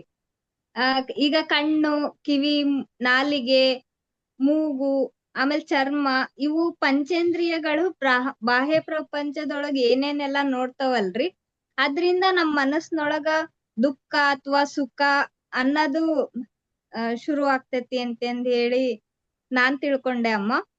ಸಂಶಯಾತ್ಮಕ ಅನ್ನೋದು ನಾನು ಈಗ ಸುಖಾನ ನಾನು ದುಃಖನ ನಾನು ಅಂತಂದ್ ಹೇಳಿ ಅನ್ಕೊಂಡಿರೋದು. ನಿಶ್ಚಯಾತ್ಮಕ ಅಂದ್ರ ನಾನ್ ಸಾಕ್ಷಿ ಸ್ವರೂಪ ಆತ್ಮ ಸ್ವರೂಪಿ ಅಂತಂದ್ ಹೇಳಿದಾಗ ನಾನ್ ಹೆಂಗ್ ಸಾಕ್ಷಿಯಾಗಿ ನಿಂದಿರ್ತೇನಲ್ಲಮ್ಮ, ಅದು ನಿಶ್ಚಯಾತ್ಮಕ ಅಂತಂದ್ ಹೇಳಿ ನನಗ ಅನಸ್ತವಮ್ಮ. ಸಂಶಯ ಅಂತಂದ್ರೆ ಅದಕ್ಕೆ ಪೂರ್ತಿ ನಿರ್ಣಯನ ತೆಗೆದುಕೊಳಕ್ ಆಗಿರಲ್ಲ. ಹೌದ್ರಿ. ನಿಶ್ಚಯ ಅಂತಂದ್ರೆ ನಿರ್ಧಾರ ಮಾಡುವಂತಹದ್ದು. ಹ್ಞೂನ್ರಿ. ಬುದ್ಧಿ ನಿರ್ಧಾರವನ್ನ ತೆಗೆದುಕೊಳ್ಳುತ್ತೆ. ಇದು ಮನಸ್ಸು ಅನ್ನೋದು, ಮನಸ್ಸಿನಲ್ಲಿ 4 ಭಾಗಗಳು ಗೊತ್ತಿದೆ ಅಲ್ವಾ, ಸಾಕಷ್ಟು ಸಾರಿಸಿ ನಾವು ಚಿಂತನೆಯನ್ನ ಮಾಡಿದೀವಿ ಅಲ್ಲಿ. ಮನಸ್ಸು, ಬುದ್ಧಿ, ಚಿತ್ತ, ಅಹಂಕಾರ ಅಂತ. ಅದರಲ್ಲಿ ಮನಸ್ಸು ಯಾವಾಗ್ಲೂ ಸಂಶಯ ಪಡುತ್ತೆ, ಹೌದು ಅಲ್ವಾ ಅಂತ. ಅದಕ್ಕೆ ಗೊತ್ತಿರಲ್ಲ ಸರಿಯಾಗಿ. ಅದನ್ನ ಪೂರ್ತಿಯಾಗಿ ತಿಳಿದುಕೊಳ್ಬೇಕಾದ್ರೆ ಬುದ್ಧಿನ ಕೇಳುತ್ತೆ, ಏನಿದು ಹೌದಾ ಅಲ್ವಾ ಅಂತಂದ್ಬಿಟ್ಟು. ಆ ಬುದ್ಧಿ ಏನ್ ಮಾಡುತ್ತೆ, ಚಿತ್ತದಲ್ಲಿರುವಂತಹ ಒಂದು ಎಲ್ಲ ರೆಕಾರ್ಡ್ ಆಗಿರುತ್ತಲ್ಲ, ಅದನ್ನ ತೆಗೆದುಕೊಂಡು ಅದು ಹೌದು ಅಲ್ಲ ಅಂತಂದ್ಬಿಟ್ಟು ಹೇಳುತ್ತೆ. ಅದು ಹೇಳಿದ ಮೇಲೆ ಅದಕ್ಕೆ ಕಾರ್ಯರೂಪಕ್ಕೆ ತರಬೇಕಲ್ಲ, ಆವಾಗ ಆ ಮನಸ್ಸು ಕರ್ಮೇಂದ್ರಿಯಗಳಿಗೆ ಕಮಾಂಡ್ ಕೊಡುತ್ತೆ.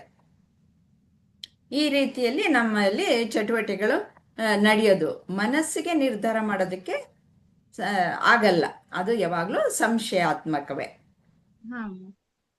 ಅದಕ್ಕೆ ಹೇಗ್ ಬರುತ್ತೆ, ಇನ್ಪುಟ್ ಹೇಗ್ ಬರುತ್ತೆ, ಪಂಚೇಂದ್ರಿಯಗಳಿನ ಮೂಲಕ ಬರುತ್ತೆ.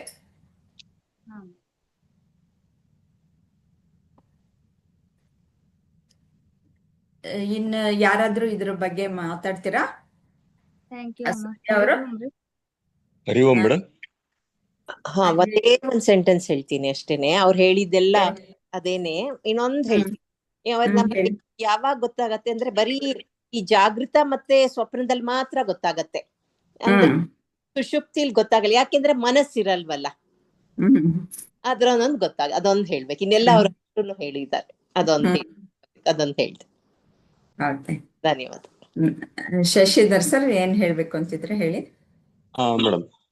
ಮೇಡಮ್, ಮನಸ್ಸು ವಾಯು ತತ್ವದಿಂದ ಆಗಿರುತ್ತೆ ಅಂತ ಹೇಳ್ತಾರೆ. ಪಂಚೀಕರಣದ ವಿಭಾಗಗಳಲ್ಲಿ ಒಂದೊಂದು ತತ್ವನು ಸಹ ಅರ್ಧ ಭಾಗ ಉಳಿಸ್ಕೊಂಡು ಇನ್ನು ಉಳಿದ 4 ತತ್ವಗಳನ್ನ ಕೂಡಿಸ್ಕೊಂಡು ಆಗಿರ್ತಲ್ವಾ. ಸೊ ಆ ರೀತಿನಲ್ಲಿ ನೋಡಿದಾಗ ಮನಸ್ಸು ಅನ್ನೋದು ಹೆಚ್ಚು ವಾಯು ತತ್ವದಿಂದ ಆಗಿರುತ್ತೆ ಅಂತ ಅನ್ಸುತ್ತೆ. ಆ ಕಾರಣದಿಂದನೇ ನಮ್ಗೆ ಪ್ರಾಣಾಯಾಮನ ಸಹ ಸಜೆಸ್ಟ್ ಮಾಡ್ತಾರೆ ಅನ್ಸುತ್ತೆ ಮೇಡಮ್. ಯಾಕಂದ್ರೆ ಮನಸ್ಸನ್ನ ಕಂಟ್ರೋಲ್ ಮಾಡೋದಕ್ಕೆ ತುಂಬಾ ಮುಖ್ಯ. ಯಾಕಂದ್ರೆ ಮನಸ್ಸು ಮೋಕ್ಷ ಎರಡಕ್ಕೂ ಕಾರಣ ಅಂತ ಹೇಳ್ತಾರೆ. ಬಂಧನಕ್ಕೂ ಅದೇ ಕಾರಣ, ಮೋಕ್ಷಕ್ಕೂ ಅದೇ ಕಾರಣ ಮನಸ್ಸು ಅಂತ ಹೇಳ್ತಾರೆ. ಹಾಗಾಗಿ ಮನಸ್ಸನ್ನ ಹಿಡಿತದಲ್ಲಿ ಇಟ್ಕೊಳೋದಕ್ಕೆ ಒಂದು ಧ್ಯಾನ ಇವನ್ನೆಲ್ಲನೂ ನಾವು ಮಾಡೋದ್ರ ಜೊತೆಗೆ ಪ್ರಾಣಾಯಾಮನು ಸಹ ಸಜೆಸ್ಟ್ ಮಾಡ್ತಾರೆ. ಆಮೇಲೆ ಇದು ಮನ್ಸಿಗೆ ಸಂಬಂಧಪಟ್ಟಾಗೆ ಸೈಕಾಲಜಿಕಲ್ ವಿಚಾರದ ಹೋದಾಗ ಜಾಗೃತ ಮನಸ್ಸು ಮತ್ತೆ ಸುಪ್ತ ಮನಸ್ಸು ಅಂತಾರೆ. ಇದನ್ನ ನಾವೇನು ಚಿತ್ತ ಅಂತ ಏನ್ ಹೇಳ್ತೀವಲ್ಲ, ಅಂದ್ರೆ ಎಲ್ಲಾನು ಮಾಡ್ಕೊಳ್ಳೋಂಥದ್ದು, ಅದನ್ನೇ ಬಹುಶಃ ಸೈಕಾಲಜಿನಲ್ಲಿ ಸುಪ್ತ ಮನಸ್ಸು ಅಂತಾರೆ, ಮನಸ್ಸು ಅಂತ ಹೇಳ್ತಾರೆ ಮೇಡಮ್. ಸೊ ಅದು ನಮ್ಮಲ್ಲಿ ಅದು ಈಗ ಆಧ್ಯಾತ್ಮ ವಿಚಾರದಲ್ಲಿ ಅದನ್ನ ಯಾವ ತರ ಒಪ್ಕೊಂತಾರೋ ಗೊತ್ತಿಲ್ಲ. ಅದು ಇಲ್ಲ, ಹಾಗೆ ಆಧ್ಯಾತ್ಮದಲ್ಲಿ ಮತ್ತೆ ಸೈನ್ಸ್ಗೂ ಏನು ಇದಿಲ್ಲ, ಕಾನ್ಫ್ಲಿಕ್ಟ್ ಏನಿಲ್ಲ. ಹಾ ಮೇಡಮ್. ಆಮೇಲೆ ಇದು ಅರಿಷಡ್ವರ್ಗಗಳು ಅಂತ ಹೇಳ್ತಾರಲ್ಲ, 5 ಏನು 6 ಏನು ಕಾಮ, ಕ್ರೋಧ, ಲೋಭ, ಮೋಹ, ಮದ, ಮತ್ಸರಗಳು, ಇವು ಮನಸ್ಸಿನ ಸ್ತರದಲ್ಲೇ ಚಟುವಟಿಕೆ ನಡೆಯುತ್ತಲ್ಲ ಮೇಡಮ್. ಹೌದು, ಅದು ಹೇಗೆ ಬರುತ್ತೆ ಅನ್ನೋದು ಹೇಳ್ತೀರಾ? ಯಾವ ಕಾರಣಕ್ಕೆ ಉದ್ಭವ ಆಗುತ್ತೆ? ಅದು ಅಹಂಕಾರದಿಂದಾನೆ ಮೇಡಮ್. ಈಗ ಕಾಮ ಅನ್ನೋದು ಅಂತದ್ದು ನನಗೇನೋ ಬೇಕು ಅನ್ನೋದು, ಅಲ್ಲಿ ನಾನು ಅಂತ ಹೇಳಿದಾಗ ಈ ದೇಹನೇ ನಾನು ಅಂತ ಅಂದ್ಕೊಂಡಿರ್ತೀವಿ. ಇದಕ್ ಸಂಬಂಧಪಟ್ಟಂಗೆ ಒಂದು ಏನು ಸಂಪತ್ತಿರ್ಬೋದು, ಅಥವಾ ಯಾವ್ದೋ ವಸ್ತುಗಳಿರ್ಬೋದು, ಅಥವಾ ವ್ಯಕ್ತಿಗಳನ್ನ ಹೊಂದೋದಕ್ಕೆ ನಾವು ನನ್ನ ಅಂದ್ಕೊತೀವಿ, ಅಥವಾ ನನ್ನವರು ಅಂತ ಇವ್ರನ್ನ ಕೆಲವು ನಮ್ಮ ಕುಟುಂಬನ ಅಥವಾ ಇನ್ನೊಬ್ರು ಅಂದ್ಕೊತೀವಲ್ಲ. ಸೊ ಇದು ದೇಹನ ನಾನು ಅಂದ್ಕೊಂಡಾಗ ಅದು ಕಾಮನ, ಅದು ಅಕ್ಕಂತರ ನಾವು ಏನು ಅಹಂಕಾರದಿಂದ ನಾವು ಕಾಮನ ಅಂದ್ರೆ ಆಸೆಗಳು ಉಟ್ಕೊಳ್ತವೆ. ಅದು ಈಡೇರ್ದಿದ್ದಾಗ ಕ್ರೋಧ ಉಂಟಾಗುತ್ತೆ. ಮತ್ತೆ ಅಕಸ್ಮಾತ್ ಒಂದ್ ವೇಳೆ ಅದನ್ನ ಹೊಂದಿದಾಗ ಅದು ನನಗೆ ಇರ್ಬೇಕು, ಬೇರೆಯವ್ರಿಗೆ ಹೋಗ್ಬಾರ್ದು ಅಂತೀವಿ, ಅದು ಲೋಭ ಆಗುತ್ತೆ. ಅದೇ ತರ ಅದ್ರ ಬಗ್ಗೆ ಯಾರಿಗೂ ಬಿಟ್ಕೊಡಕ್ಕೆ ಯಾವ್ದನ್ನು ನಾವು ಈ ಸಂಬಂಧಗಳನ್ನ ಅಥವಾ ಇನ್ನೊಂದು ಸಂಪತ್ತನ್ನು ಬಿಟ್ಕೊಡಕ್ ಇಷ್ಟಪಡಲ್ಲ, ಅದು ಮೋಹ ಆಗುತ್ತೆ. ಮತ್ತೆ ಯಾವ್ದನ್ನೋ ಒಂದು ಪಡ್ಕೊಂಡಾಗ ನನ್ನ ಹತ್ರ ಮಾತ್ರ ಇದೆ, ಬೇರೆ ಹತ್ರ ಇಲ್ಲ ಅಂತ ಅಂದಾಗ ಅದು ಮದ ಆಗುತ್ತೆ. ಮತ್ತೆ ನಮಗೆ ಸಿಗದಲ್ಲೇ ಇದ್ದಾಗ ಇನ್ನೊಬ್ರಿಗೆ ಸಿಕ್ಕಿದಾಗ ಅದು ನಮ್ಮಲ್ಲಿ ಮತ್ಸರ ಹುಟ್ಟಿಸುತ್ತೆ. ಈ ರೀತಿನಲ್ಲಿ ಮನಸ್ಸು ಎಲ್ಲಾ ತರದ ಇದಕ್ಕೂ ಕಾರಣ ಆಗಂತದ್ದು ನಮ್ಮ ಅಹಂಕಾರನೇ ಅಂತ ಅನ್ಸುತ್ತೆ. ಅಂದ್ರೆ ಸೊ ಇವು ಮೂಲವಾಗಿ ಈ ರಾಗ ದ್ವೇಷಗಳು ಬರ ಹುಟ್ಕೊಳ್ಳುತ್ತವಲ್ಲ, ಅವುಗಳಿಂದ ಇವೆಲ್ಲವೂ ಸಹ ಈ ಎಲ್ಲ ಬರೋದಕ್ಕೆ ಕಾರಣವಾಗುತ್ತೆ. ಮನಸ್ಸಿನ ಸ್ತರದಲ್ಲಿ ಆಗಂತದಲ್ವಾ ಮೇಡಮ್? ಸಿಕ್ಕದಾಗ ಒಂಥರ ಆಗತ್ತೆ, ಸಿಕ್ಕದೇ ಇದ್ದಾಗ ಇನ್ನೊಂಥರ ಬೆಳೆಯುತ್ತೆ. ಅವುಗಳನ್ನೆಲ್ಲ ನಾವು ಹೇಗೆ ಹೊರಗಡೆ ಪ್ರಪಂಚದಿಂದ ನಾವು ವಸ್ತು ವಿಷಯಗಳ ಬಗ್ಗೆ ನಮಗೆ ಇರುವಂತಹ ಆಸಕ್ತಿ ರಾಗ ದ್ವೇಷಗಳಿಂದ ಹೌದು, ಇವನ್ನೆಲ್ಲ ನಾವು ವಿವೇಚನೆಯೊಂದಿಗೆ ನಾವು ಆಲೋಚನೆ ಮಾಡಿದಾಗ, ವಿವೇಕದೊಂದಿಗೆ ಆಲೋಚನೆ ಮಾಡಿದಾಗ ನಮ್ಗೆ ಇವುಗಳ ಗುಣ ಅರ್ಥ ಆಗುತ್ತೆ. ಇದು ಯಾವ ಕಾರಣದಿಂದ ಹುಟ್ಟಿತು ಅಂತ, ಅಂದ್ರೆ ಅಹಂಕಾರದಿಂದ ಹುಟ್ಟಿತು ಅನ್ನೋದು ವಿವೇಕದಿಂದ ನಾವು ತಿಳ್ಕೊಬಹುದು. ಒಂದು ಇನ್ನೊಂದು ಮತ್ತೆ ನಾವು ಏನೇ ವಿವೇಕದಿಂದ ತಿಳ್ಕೊಂಡಿದ್ರು ನಮ್ಮ ಚಟುವಟಿಕೆಗಳಲ್ಲಿ ಅದು ಅಭ್ಯಾಸ ಬಲದಿಂದನೋ ಅಥವಾ ಹಲವಾರು ಕಾರಣದಿಂದ, ಅದಕ್ಕೆ ಯಾವ್ಯಾವ ಕಾರಣದಿಂದ ಅಂತ ಕರೆಕ್ಟ್ ಆಗಿ ಗೊತ್ತಾಗ್ತಿಲ್ಲ, ಕೆಲವೊಂದ್ಸಲ ಅವು ಪ್ರಕಟ ಆಗ್ತವೆ. ಸೊ ಅದನ್ನ ನಮ್ಮ ಮನೋನಿಗ್ರಹದಿಂದ ಅವನ್ನ ಬದಲಾಯಿಸ್ಕೊಂತ ಹೋಗುದು. ಆ ಮನೋನಿಗ್ರಹಕ್ಕೆ ಪ್ರಾಣಾಯಾಮನು ಸಹ ಏನು ಸಹಾಯ ಮಾಡುತ್ತೆ ಅಂತ. ಖಂಡಿತ ಖಂಡಿತ. ಅಂದ್ರೆ ಎಲ್ಲವೂ ಸಹ ನಾವು ಒಂದಕ್ಕೊಂದು ಪೂರಕವಾಗಿಯೇ ಕೆಲಸ ಮಾಡೋದು. ಪ್ರಾಣ ಮತ್ತೆ ಮನಸ್ಸು ಎರಡು ಒಂದಕ್ಕೊಂದು ಪೂರಕವಾಗಿ ಕೆಲಸ ಮಾಡದೇ ಇದ್ರೆ ನಮ್ಮ ಚಟುವಟಿಕೆಗಳು ನಮ್ಮ ದೇಹದಲ್ಲಿ ಯಾವೂ ನಡೆಯಲ್ಲ. ಆದರೆ ಆ ಎಲ್ಲ ಚಟುವಟಿಕೆಗಳು ಅಥವಾ ಈ ಕೋಶಗಳು ಯಾವೂ ನಾನಲ್ಲ ಅನ್ನೋದನ್ನ ನಾವು ತಿಳ್ಕೊಳ್ಬೇಕು. ಇವಾಗ ತತ್ವ ವಿವೇಕದ ಮುಖಾಂತರ ನಾವು ತಿಳ್ಕೊಳ್ತಾ ಇರೋದು ಅದು. ಈ ಚಟುವಟಿಕೆಗಳನ್ನೆಲ್ಲ ಸ್ಟಡಿ ಮಾಡಬೇಕು. ಹೀಗೆಲ್ಲ ಆಗ್ತಾ ಇದೆ, ಇವಾಗ ಹೇಗೆ ಎಲ್ಲ ವಿಕಾರಗಳು ಹೇಗೆ ಉಂಟಾಗ್ತಾ ಇದೆ, ಇವು ಯಾವುದಕ್ಕೆ ಸೇರ್ಕೊಂಡಿದೆ, ಯಾವ ಕೋಶಕ್ಕೆ ಸೇರ್ಕೊಂಡಿದೆ, ಇದು ಯಾವ ಕೋಶಕ್ಕೆ ಸೇರ್ಕೊಂಡಿದೆ, ಯಾವುದರಿಂದ ಯಾವುದಾಯ್ತು ಅನ್ನೋದನ್ನೆಲ್ಲ ಸ್ಟಡಿ ಮಾಡಿಬಿಟ್ಟು ಅದೆಲ್ಲವನ್ನು ನಾನು ಗಮನಿಸ್ತಾ ಇದ್ದೀನಿ. ಇದು ಈ ಮನೋಮಯ ಕೋಶವೇ ನಾನಾದಾಗ ಏನಾಗುತ್ತೆ, ಈ ದುಃಖ ಅನ್ನೋದು ನನಗೆ ಬಂತು ಅಂತ ಅನ್ಕೊಳ್ತೀನಿ. ಇಲ್ಲ ಅಂತಂದ್ರೆ ಸುಖ ಅನ್ನೋದು ನನಗೆ ಬಂತು ಅನ್ಕೊಳ್ತೀನಿ. ಇವು ಯಾವ ಶಾಶ್ವತ ಅಲ್ಲ. ದುಃಖ ಬಂದ್ರೆ ಯಾವಾಗ್ಲೂ ದುಃಖವಾಗಿ ಇರ್ತೀನ? ಇಲ್ಲ. ಹಾಗಾಗಿ ಅದು ನನ್ನ ಗುಣಲಕ್ಷಣ ಅಲ್ಲ. ಮತ್ತೆ ಏನು ಸಂತೋಷ ಬಂದ್ರೆ ಯಾವಾಗ್ಲೂ ನಾನು ಸಂತೋಷ, ನಾನು ಆನಂದಮಯಿ ಅಂತ ಅನ್ಕೊಂಡ್ರೆ ಅದು ಆನಂದ ಯಾವಾಗ್ಲೂ ಇರಲ್ಲ. ಸುಖನೂ ಇರಲ್ಲ ಅಲ್ವಾ? ಆನಂದಮಯ ಕೋಶಕ್ಕೆ ಹೋದಾಗ ಅದರ ವಿವರಣೆಯನ್ನು ಸಹ ಕೊಡೋಣ. ಸುಖ ದುಃಖಗಳು ಅವೆಲ್ಲ ಬದಲಾವಣೆನೇ ಆಗ್ತಾ ಇರತ್ವೆ. ಹಾಗಾಗಿ ಅದು ನಾನಲ್ಲ. ಈ ಬದಲಾವಣೆಗಳನ್ನು ನೋಡ್ತಾ ಇರೋನು ನಾನು.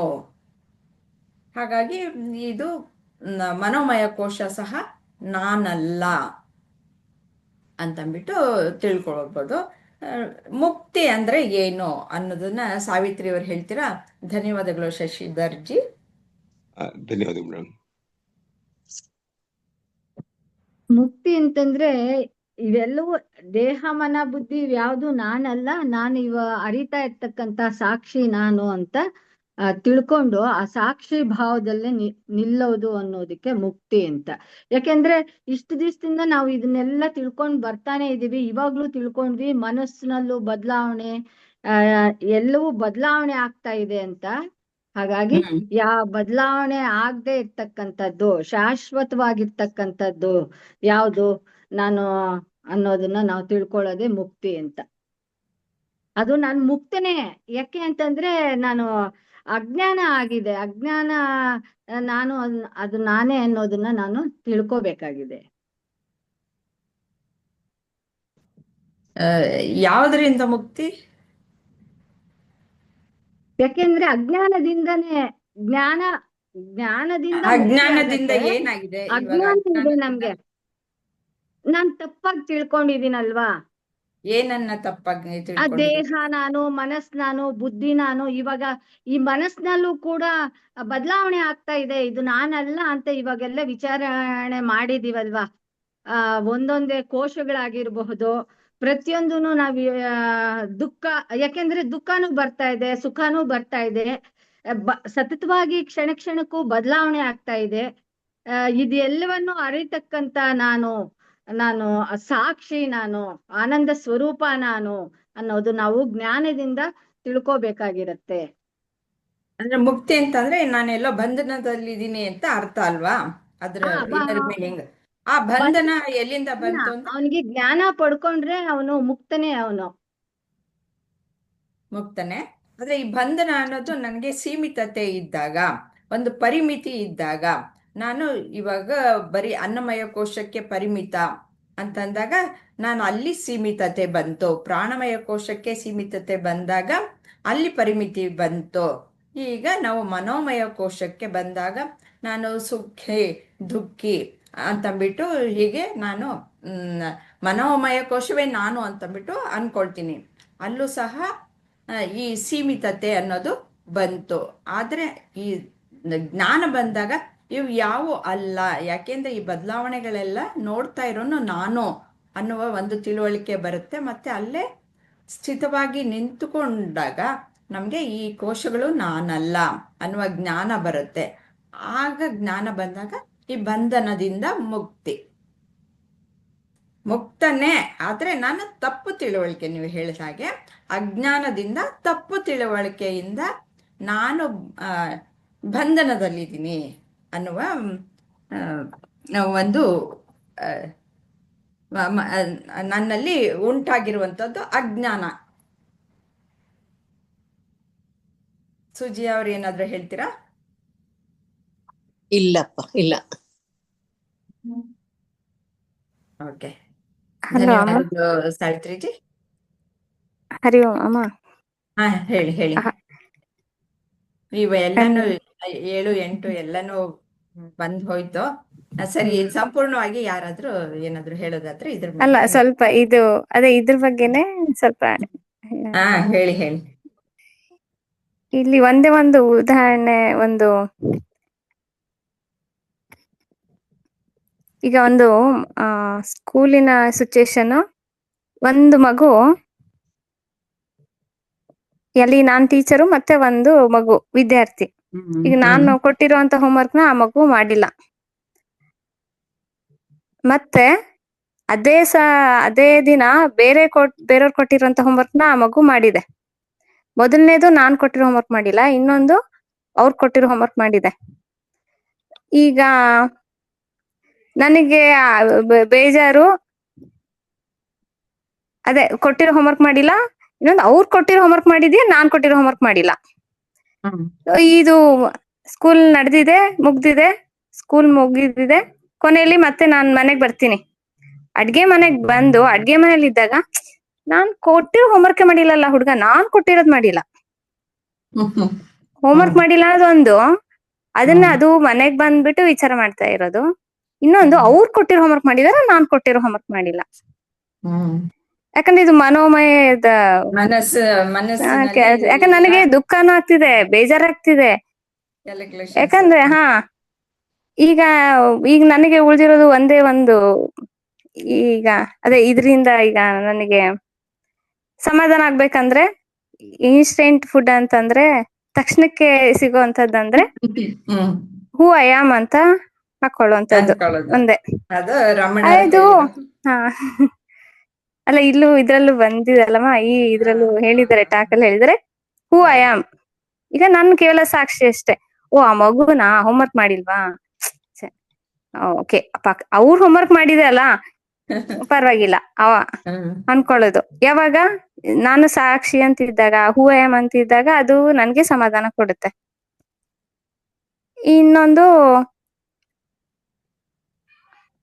ಅದೇ ಅದು ಮಗು ಅಲ್ವಾ, ಆ ಮಗು ವಯಸ್ಸಲ್ಲಿ ಅದು ಸಾಮಾನ್ಯ, ಅದು ಮಾಡದೇ ಇರೋದು, ನಾವ್ ಹೇಳೋದು, ಆಡುವಂತ ವಯಸ್ಸು.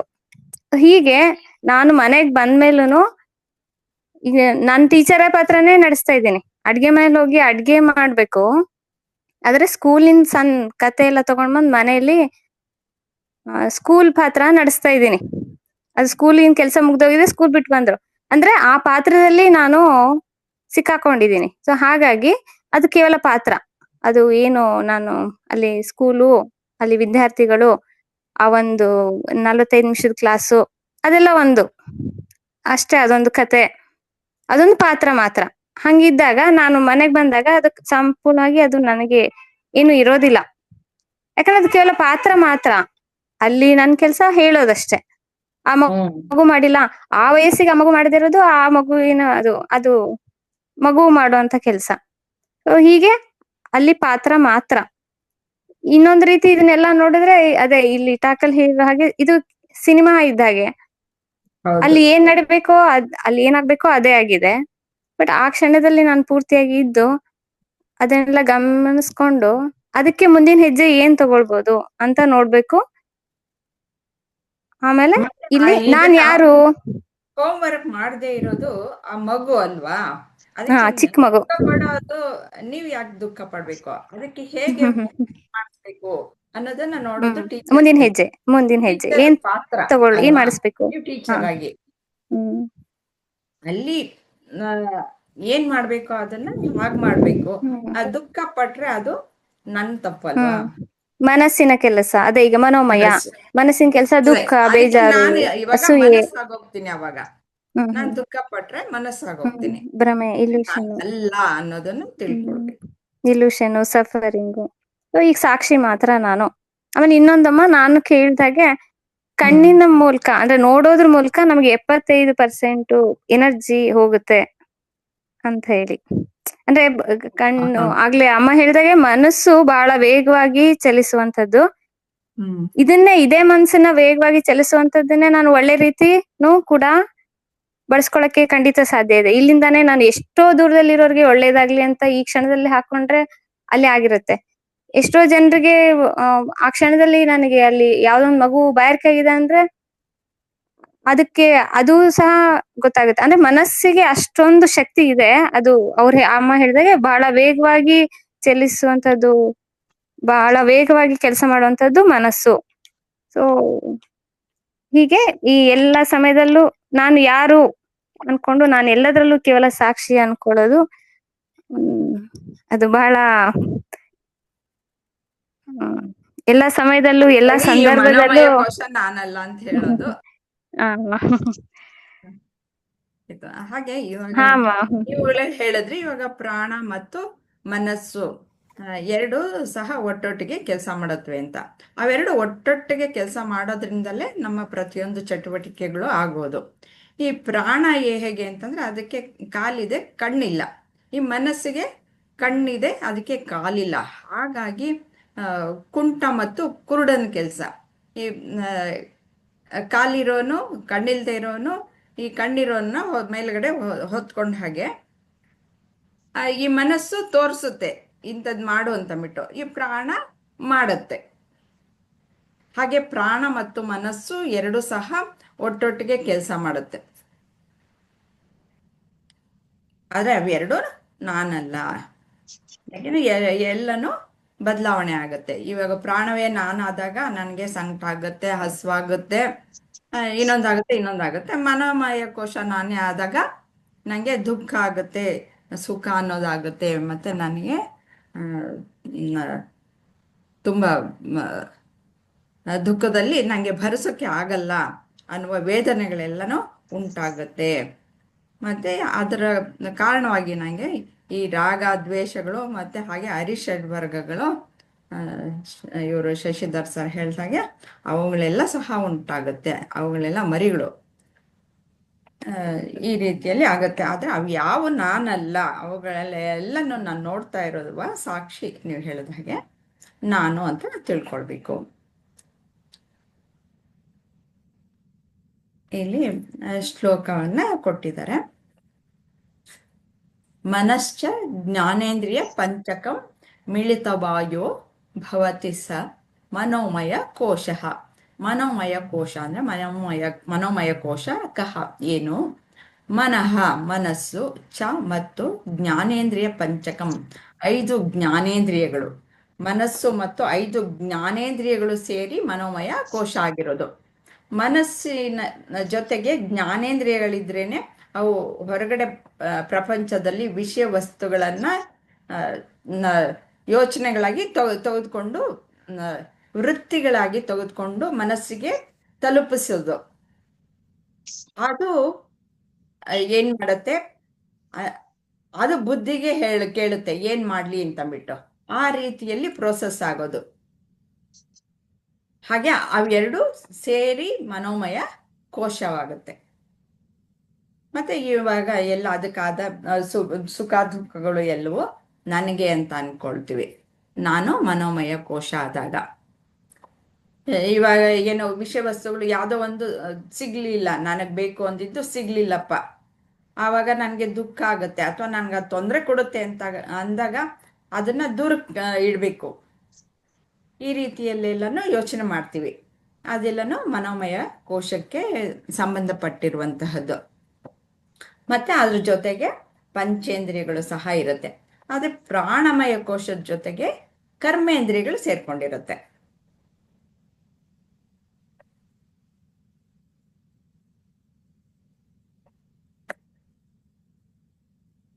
ಮನೋಮಯ ಕೋಶವೆಂದರೇನು? ಮನಸ್ಸು ಮತ್ತು 5 ಜ್ಞಾನೇಂದ್ರಿಯಗಳು ಒಟ್ಟಿಗೆ ಸೇರಿ ಮನೋಮಯ ಕೋಶ ಎನಿಸುತ್ತದೆ. ಈ ರೀತಿಯಲ್ಲಿ ಇದೆ. ನಾವು ಸರ್ ಬಂದಿದ್ದಾರೆ ಇದರ ವಿಷಯವಾಗಿ ಪ್ರಾಣಮಯ ಕೋಶ ಮತ್ತು ಮನೋಮಯ ಕೋಶ ಎರಡರ ಬಗ್ಗೆನೂ ಕೇಳಿ ತಿಳ್ಕೊಳ್ಳೋಣ. ಸರ್, ತಾವು ತಿಳಿಸ್ಕೊಡ್ತೀರಾ? ಧನ್ಯವಾದ ಅಮ್ಮ. ನಾನು ಎಲ್ಲರ ವಿಚಾರ ಕೇಳ್ತಾ ಇದ್ದೆ, ಬಹಳ ಚೆನ್ನಾಗಿ ಬರ್ತಾ ಇದೆ. ಒಂದು ಅಂಶ ನಾವು ಗಮನ ಕೊಡೋಣ. ನಿಶ್ಚಲ. ನಿಶ್ಚಲ ಅಂತಂದ್ರೇನು? ಆ ಪದನ ನಾವು ಸ್ವಲ್ಪ ಗಮನ ಕೊಟ್ರೆ ಅಲ್ಲಿ ನಮಗೆ ನೀ ಮತ್ತೆ ಛಲ, ಕನ್ನಡದಲ್ಲಿ ನಮಗೆ ಚಲನೆ, ಚಲನೆ ವಲನೆ ಕೇಳಿದ್ದೀವಿ ನಾವು. ಏನು ಚಲನೆ ಅಂತಂದರೆ ಏನೋ ಯಾವಾಗಲೂ ಬದಲಾಗ್ತಾ ಇರೋವಂಥದ್ದು ಅಲ್ವಾ? ಚಲನೆ, ಆ ಬಸ್ಸು ವೇಗವಾಗಿ ಚಲಿಸ್ತಾ ಇತ್ತು, ಆ ರೀತಿ ಚಲನೆ ಅನ್ನೋ ಪದವನ್ನು ನಾವು ಉಪಯೋಗ ಮಾಡ್ತೀವಿ. ಏನೋ ಬದಲಾಗ್ತಾ ಇದೆ, ಅದನ್ನು ಚಲನೆ. ನಿಶ್ಚಲ ಅಂದ್ರೇನು? ಯಾವುದರಲ್ಲಿ ಚಲನೆ ಇಲ್ಲ. ಯಾವುದು ಚಲನೆ ಇಲ್ಲ? ಈಗ ನಿಮ್ಮ ಜೀವನದಲ್ಲಿ ಚಲನೆ ಇಲ್ಲದೆ ಇರೋದು ಏನಿದೆ? ಸ್ವಲ್ಪ ಗಮನ ಕೊಟ್ಟು ನೋಡಿದ್ರೆ ನಿಮ್ಮ ಸುತ್ತಮುತ್ತ ಈಗ ಏನು ಒಂದು ವಸ್ತು ಪ್ರಪಂಚ ಅಂತ ಇದೆ, ಅಲ್ಲಿ ಪ್ರತಿ ಕ್ಷಣ ಏನಾದರೂ ಒಂದು ಬದಲಾವಣೆ ನಡೀತಾನೇ ಇರುತ್ತೆ ಅಲ್ವಾ? ಅದು ನಿಮಗೆ ದೃಶ್ಯವಾಗಿ ಕಾಣಿಸ್ಬೋದು, ಶಬ್ದವಾಗಿ ಕೇಳಿಸ್ಬೋದು, ವಾಸನೆಯಾಗಿ ಬರ್ಬೋದು. ಈ ರೀತಿ ನಿಮ್ಮ 5 ಇಂದ್ರಿಯಗಳಲ್ಲಿ ನಿಮಗೆ ಆ ಚಲನೆಯ ಒಂದು ಪರಿವರ್ತನೆ ಗೊತ್ತಾಗ್ತಾ ಇರುತ್ತೆ. ಏನೋ ಚಲನೆ ಆಗ್ತಾ ಇದೆ. ಯಾವುದು? ಈ ವಸ್ತು ಪ್ರಪಂಚ. ಇನ್ನು ಅದೇ ರೀತಿನಲ್ಲಿ ನಿಮ್ಮ ಈ ದೇಹ ಸಹ ಪ್ರತಿ ಕ್ಷಣ ಬದಲಾಗ್ತಾ ಇದೆ. ನಿಮ್ಮ ಮನಸ್ಸು ಸಹ ಪ್ರತಿ ಕ್ಷಣ ಬದಲಾಗ್ತಾ ಇದೆ. ಹೌದ್ ತಾನೆ? ಈ ಎಲ್ಲ ಬದಲಾವಣೆಗಳು, ಯಾವುದನ್ನ ನಾವು ಪ್ರಪಂಚ, ದೇಹ, ಮನಸ್ಸು ಅಂತ ಕರಿತೀವಿ, ಈ ಎಲ್ಲ ಬದಲಾವಣೆಗಳು ಗೋಚರವಾಗ್ತಾ ಇದೆ. ಯಾರಿಗೆ ಯಾರಿಗೆ ಈ ಬದಲಾವಣೆ ಗೋಚರ ಆಗ್ತಾ ಇರೋದು? ಯಾರಿಗೆ ಈ ಬದಲಾವಣೆ ಗೋಚರ ಆಗ್ತಾ ಇದೆ, ಆ ನೀವು ಬದಲಾಗ್ತಾ ಇದ್ದೀರಾ. ಇದು ಮುಖ್ಯವಾದ ಅಂಶ. ನಿಶ್ಚಲ. ನಿಮ್ಮಲ್ಲಿ ನಿಶ್ಚಲವಾದದ್ದೇನು? ನಾನು ಅನ್ನೋದು ನಿಮಗೆ ಯಾರು ಹೇಳ್ಕೊಡ್ಬೇಕಾಗಿಲ್ಲ. ನೀವಿದ್ದೀರಾ ಅನ್ನೋ ಪ್ರಶ್ನೆ ಯಾರು ಕೇಳಬೇಕಾಗಿಲ್ಲ. ನೋಡಿ, ಈ ಸರ್ಟಿಫಿಕೇಟ್ ಇದೆ, ಅದಕ್ಕೋಸ್ಕರ ನೀವಿದ್ದೀರಾ ಅಂತ ನಾನು ಹೇಳಬೇಕಾಗಿಲ್ಲ. ನಾನು ಇದ್ದೇನೆ, ನಾನು ಇದ್ದೇನೆ ಅನ್ನೋದು ನಿಮಗೆ ಯಾವಾಗಲೂ ನಿಶ್ಚಲ. ಆದರೆ ಯಾರಾದರೂ ಬಂದ್ಬಿಟ್ಟು ನಿಮ್ಮ ಅಕೌಂಟ್ನಲ್ಲಿ 1 ಲಕ್ಷ ರೂಪಾಯಿ ಇದೆಯಾ, ಅದು ಸ್ವಲ್ಪ ಸಂಶಯ. ನೆನ್ನೆ ಇದ್ದಂಗಿತ್ತು, ಮೊನ್ನೆ ಇದ್ದಂಗಿತ್ತು, ನೆನ್ನೆ ಯಾರಿಗೋ ಏನೋ ಕೊಟ್ಟೆ, ಇವಾಗ ಇದೆಯೋ ಇಲ್ವೋ, ಸ್ವಲ್ಪ ಅಲ್ಲಿ ಮನಸ್ಸು ಹೌದೋ ಇಲ್ವೋ ಅನ್ನೋ ಒಂದು ಪ್ರಶ್ನೆ ಕೊಟ್ಟೋಗ್ಬಿಡುತ್ತೆ. ಸಂಶಯ ಅಲ್ವಾ? ಸೊ ಹಾಗೆ ನಿಮ್ಮಲ್ಲಿ ನಿಶ್ಚಲವಾದದ್ದೇನು? ನಿಶ್ಚಲವಾದದ್ದೇನು? ನೀವು. ಆ ನೀವು ಬದಲಾಗದೇ ಇರೋದ್ರಿಂದ ನಿಮಗೆ ಈ ಬದಲಾವಣೆ ಪ್ರಪಂಚನ ನೋಡ್ಲಿಕ್ಕಾಗ್ತಾ ಇದೆ. ಒಂದು ಚಲನಚಿತ್ರ ನೋಡಬೇಕು ಅಂತಂದ್ರೆ ಒಬ್ಬ ವೀಕ್ಷಕ ಇರ್ಬೇಕಲ್ವಾ? ಆ ವೀಕ್ಷಕ ಇಲ್ಲ ಅಂತಂದ್ರೆ ಚಲನಚಿತ್ರ ಯಾರು ನೋಡ್ತಾ ಇದ್ದಾರೆ? ಆ ಚಲನಚಿತ್ರದ ರೀತಿಯಿಂದ ನೋಡಿದಾಗ ಅಲ್ಲಿ ಬದಲಾಗ್ತಾ ಇದೆ. ಅದಕ್ಕೇನೆ ಸ್ವಲ್ಪ ಒಂದೊಂದ್ಸತಿ ನಮಗೆ ಕಲಸು ಮೇಲೋಗ್ರ ಆಗತ್ತೆ. ಅಲ್ಲಿ ನೋಡ್ದೆ ನೀವೇ ಅನ್ಕೊಂಡೆ ಅದೇ ತರ ನಿಮ್ದೇ ತರ ದೇಹ ಇತ್ತು, ನೀವು ಮಾತಾಡೋ ರೀತಿನಲ್ಲೇ ಅನ್ನಿಸ್ತು, ಅದೇ ನಿಮ್ದೇ ತರ ಅಂಗಿ ಹಾಕೊಂಡಿಗಿತ್ತು. ಆದ್ರೆ ನೀವು ಅಲ್ವ ಸ್ವಲ್ಪ ನನಗೆ ಮನಸ್ಸಿನಲ್ಲಿ ಸಂಶಯ, ಆದ್ರೆ ನೀವೇ ಅಂತ ಅನ್ನಿಸ್ತು. ಹೀಗೆ ಪ್ರಪಂಚದ ವಿಷಯದಲ್ಲಿ ಅಥವಾ ನಮ್ಮ ದೈಹಿಕವಾದ ಬೇರೆ ಬೇರೆ ರೀತಿಯ ಪರಿವರ್ತನೆ ವಿಷಯದಲ್ಲಿ, ನಮ್ಮ ಮನಸ್ಸಿನ ವಿಷಯದಲ್ಲಿ ನಾನು ಅವ್ರನ್ನ ನಂಬಲೋ ಬೇಡವೋ, ಅವ್ರು ಒಳ್ಳೆಯವರೋ ಕೆಟ್ಟವರೋ, ಈ ಪುಸ್ತಕ ಒಳ್ಳೆಯದು ಈ ಪುಸ್ತಕ ಒಳ್ಳೆಯದು, ಈ ಯೂಟ್ಯೂಬಲ್ಲಿ ಹೇಳ್ತಾ ಇರೋ ಮೆಸೇಜ್ ಚೆನ್ನಾಗಿದೆಯೋ ಇದು ಚೆನ್ನಾಗಿದೆಯೋ, ಈ ಕಲರ್ ನನಗೆ ಸೂಟ್ ಆಗುತ್ತೋ ಆ ಕಲರ್ ಸೂಟ್ ಆಗುತ್ತೋ, ಇವೆಲ್ಲ ಸಂಶಯ. ಅಂದ್ರೇನು? ಪ್ರಾಪಂಚಿಕ ವಿಷಯ, ಏನೋ ಪರಿವರ್ತನೆ ಇರೋ ವಿಷಯದಲ್ಲಿ ಮನಸ್ಸು ಯಾವಾಗಲೂ ಒಂದು ಸಂಶಯವಾದ ರೀತಿನಲ್ಲೇ ವರ್ತನೆ ಮಾಡುತ್ತೆ. ನಾನು ಅವ್ರನ್ನ ಬಹಳ ನಂಬಿದ್ದೆ ರೀ, ಆದರೆ ನಿನ್ನೆ ಅವ್ರು ಮಾತಾಡಿದ್ ನೋಡಿದ್ರೆ ನನಗೆ ಆ ನಂಬಿಕೆನೇ ಹೊಟ್ಟೋಯ್ತು. ಈಗ ನಿನ್ನೆ ತನಕ ಅವ್ರು ಎಷ್ಟು ಒಳ್ಳೆಯವರು ಅಂತ ಅಂದ್ಕೊಂಡಿದ್ದೆ, ಆದ್ರೆ ಇವತ್ತು ನಿನ್ನೆ ಅವ್ರು ಮಾತಾಡಿದ ರೀತಿನಲ್ಲಿ ನನಗೆ ಸುತಾರಾಮ್ ಸರಿ ಹೋಗ್ಲಿಲ್ಲ ರೀ. ಹಿಂಗ ಮಾತಾಡೋದು ಸಂಶಯ. ಯಾವಾಗ ನಾವು ಹೊರ ಪ್ರಪಂಚದ ನಮ್ಮ ಇಂದ್ರಿಯಗಳ ಮೂಲಕದ ಪರಿವರ್ತನೆ ಮೇಲೆ ನಾವು ಗಮನ ಕೊಡ್ತೇವೆ, ಅಲ್ಲಿ ಸಂಶಯ ಇರೋದು ಸಹಜ. ಯಾಕೆ? ಅಲ್ಲಿ ಏನೋ ಒಂದು ನಿಶ್ಚಲವಾದದನ್ನ ನಾವು ನೋಡ್ತಾ ಇಲ್ಲ, ಅದಕ್ಕೇನೆ ನಮಗೆ ಸಂಶಯ. ಅವರೇನ ಅದು ಅಲ್ವಾ? ಮಾತಾಡಿದವರು ಮೊನ್ನೆ ತನಕ ನಾನು ಒಳ್ಳೆಯವರು ಅಂತ ಅನ್ಕೊಂಡಿದ್ದೆ, ಇವತ್ತೇ ಈ ಥರ ಅನ್ನಿಸ್ತಾ ಇದೆ. ಯಾಕೆ? ನನ್ನ ಗಮನ ಎಲ್ಲಿದೆ? ಏನೋ ಬದಲಾವಣೆ ಆಗ್ತಾ ಇದೆಯಲ್ಲ, ಆ ಬದಲಾವಣೆ ಮೇಲಿದೆ. ಎಲ್ಲಿ ತನಕ ನಾನು ನನ್ನ ಮನಸ್ಸನ್ನ ಬದಲಾವಣೆ ಮೇಲಿಡ್ತೀನಿ, ಅಲ್ಲಿ ತನಕ ನನಗೆ ಅಲ್ಲಿರೋ ಏನೋ ಒಂದು ನಿಶ್ಚಲವಾದ ತತ್ವವನ್ನು ನಾನು ನೋಡಲ್ಲ. ನಾನು ಏನು ನಿಶ್ಚಲ, ಅಲ್ಲಿ ಏನು ನಿಶ್ಚಲ, ಈ ಪ್ರತಿಯೊಂದು ಬದಲಾವಣೆಯಲ್ಲೂ ಏನು ನಿಶ್ಚಲವಾಗಿದೆ? ಚಲನೆ ಇಲ್ಲದೆ ಯಾವುದು ಆರಾಮವಾಗಿದೆ? ಅವರು ಮಾತಾಡೋ ರೀತಿ ಬದಲಾವಣೆ ಇರ್ಬೋದು, ಆದರೆ ಅವರ ಅಂತರಾಳದಲ್ಲಿರೋ ಒಂದು ಪ್ರೀತಿ ಕರುಣೆ ಬದಲಾಗಿದೆಯಾ? ಆ ವ್ಯಕ್ತಿ ಹಾಕೊಳ್ಳೋ ಬಟ್ಟೆ ಬೇರೆ ಆಗಿರ್ಬೋದು, ಆದರೆ ಅವರ ಒಂದು ಸ್ನೇಹ ಭಾವ ಬದಲಾಗಿದೆಯಾ? ಹಾಗೆ ನಾನು ಪ್ರಪಂಚದಲ್ಲಿ ಸಹ ಏನು ನಿಶ್ಚಲವಾದದನ್ನು ನೋಡ್ಬೋದು. ನನ್ನ ಸ್ನೇಹಿತ 20 ವರ್ಷದ ಕೆಳಗಡೆ ಪುಟ್ಟ ಮಗುವ ಕಾಣಿಸ್ತಾ ಇದ್ದ, ದಪ್ಪಕ್ಕೆ ಗಲ್ಲ ಎಲ್ಲ ಇದ್ದ, ಈಗ ಬದಲಾಗ್ಬಿಟ್ಟಿಯಾನೆ. ಈಗ ಸಣ್ಣಕ್ಕೆ ಒದ್ದಕ್ಕೆ ಬಿಳಿ ಕೂದಲೆಲ್ಲ ಆಗ್ಬಿಟ್ಟಿದೆ, ಬದಲಾಗ್ಬಿಟ್ಟಿದ್ದಾನೆ ಅಥವಾ ಬದಲಾಗ್ಬಿಟ್ಟಿಯಾಳೆ. ಆದರೆ ಸ್ನೇಹ, ಆ ಏನೋ ಒಂದು ಪ್ರೀತಿ, ಅವ್ರನ್ನ ನೋಡಿದಾಗ ಏನೋ ಒಂದು ಮನಸ್ಸಿನಲ್ಲಿ ಆನಂದ, ಅದು ಹಾಗೆ ಇದೆ ಅಲ್ವಾ? ಅದು ನಿಶ್ಚಲವಾಗಿದೆ. ಹೀಗೆ ಈ ವಸ್ತು ಪ್ರಪಂಚದಲ್ಲೂ ಸಹ ಏನು ನಿಶ್ಚಲವಾದದ್ದು, ಬದಲಾಗದೆ ಇರೋದು, ನನ್ನಲ್ಲಿ ಏನು ಬದಲಾಗುವಂಥದ್ದು, ಬದಲಾಗದೆ ಇರುವಂಥದ್ದು, ಆ ಬದಲಾವಣೆ ಆಗ್ತಾ ಇರೋದು, ಬದಲಾಗದೆ ಇರೋದು, ಇವೆರಡರಲ್ಲಿ ನಾನು ಯಾರು? ಈ ಎಲ್ಲ ವಿವೇಕ ನಮಗೆ ಕಲಿಸ್ತಾ ಇರೋದು ತತ್ವಬೋಧ. ಈ ವಿವೇಕದ ವಿಚಾರದಿಂದ ಮಾತ್ರ ನಾನು ಮುಕ್ತನಾಗಬಹುದು. ಯಾವುದರಿಂದ? ಈ ಬದಲಾವಣೆ ಪ್ರಪಂಚದಲ್ಲಿ ನಾನು ಬದಲಾಗ್ತಾ ಇದ್ದೀನಿ ಅನ್ನೋ ಅಜ್ಞಾನದಿಂದ, ನನಗೆ ಅನಾರೋಗ್ಯ, ನನಗೆ ದುಃಖ, ನನಗೆ ಕೋಪ ಅನ್ನೋ ಒಂದು ಅಜ್ಞಾನದಿಂದ. ಅದೇ ಮುಕ್ತಿ. ಆಗ್ಲಾ? ಹರಿ ಓಂ.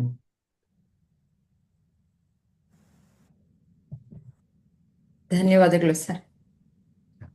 ಅಮ್ಮ, ಒಂದು ನಿಮಿಷ, ಡೋರ್ ಹತ್ರ ಯಾರೋ ಇದ್ದಾರೆ, ತಾವು ಹಾ. ಮುಂದುವರಿಸಿ ನಿಲ್ಲಿಸಿ, ನಾನು ಬರ್ತೇನೆ, ಇಲ್ಲೇ ಬರ್ತೇನೆ.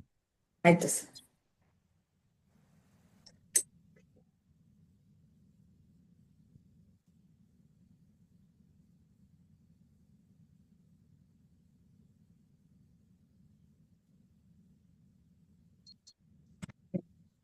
ಇವತ್ತಿನ ತರಗತಿಯನ್ನ ಮುಗಿಸೋಣ. ಇನ್ ಯಾರಿಗೆ ಏನಾದ್ರು ಕೇಳ್ಬೇಕು ಅನ್ನೋದಿದ್ಯಾ ಕ್ವಶನ್, ಅಥವಾ ರೆಕಾರ್ಡಿಂಗ್ ಸ್ಟಾಪ್ ಮಾಡ್ಲಾ?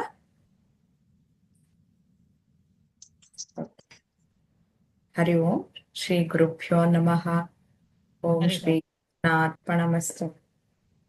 ಹೇಳಿ.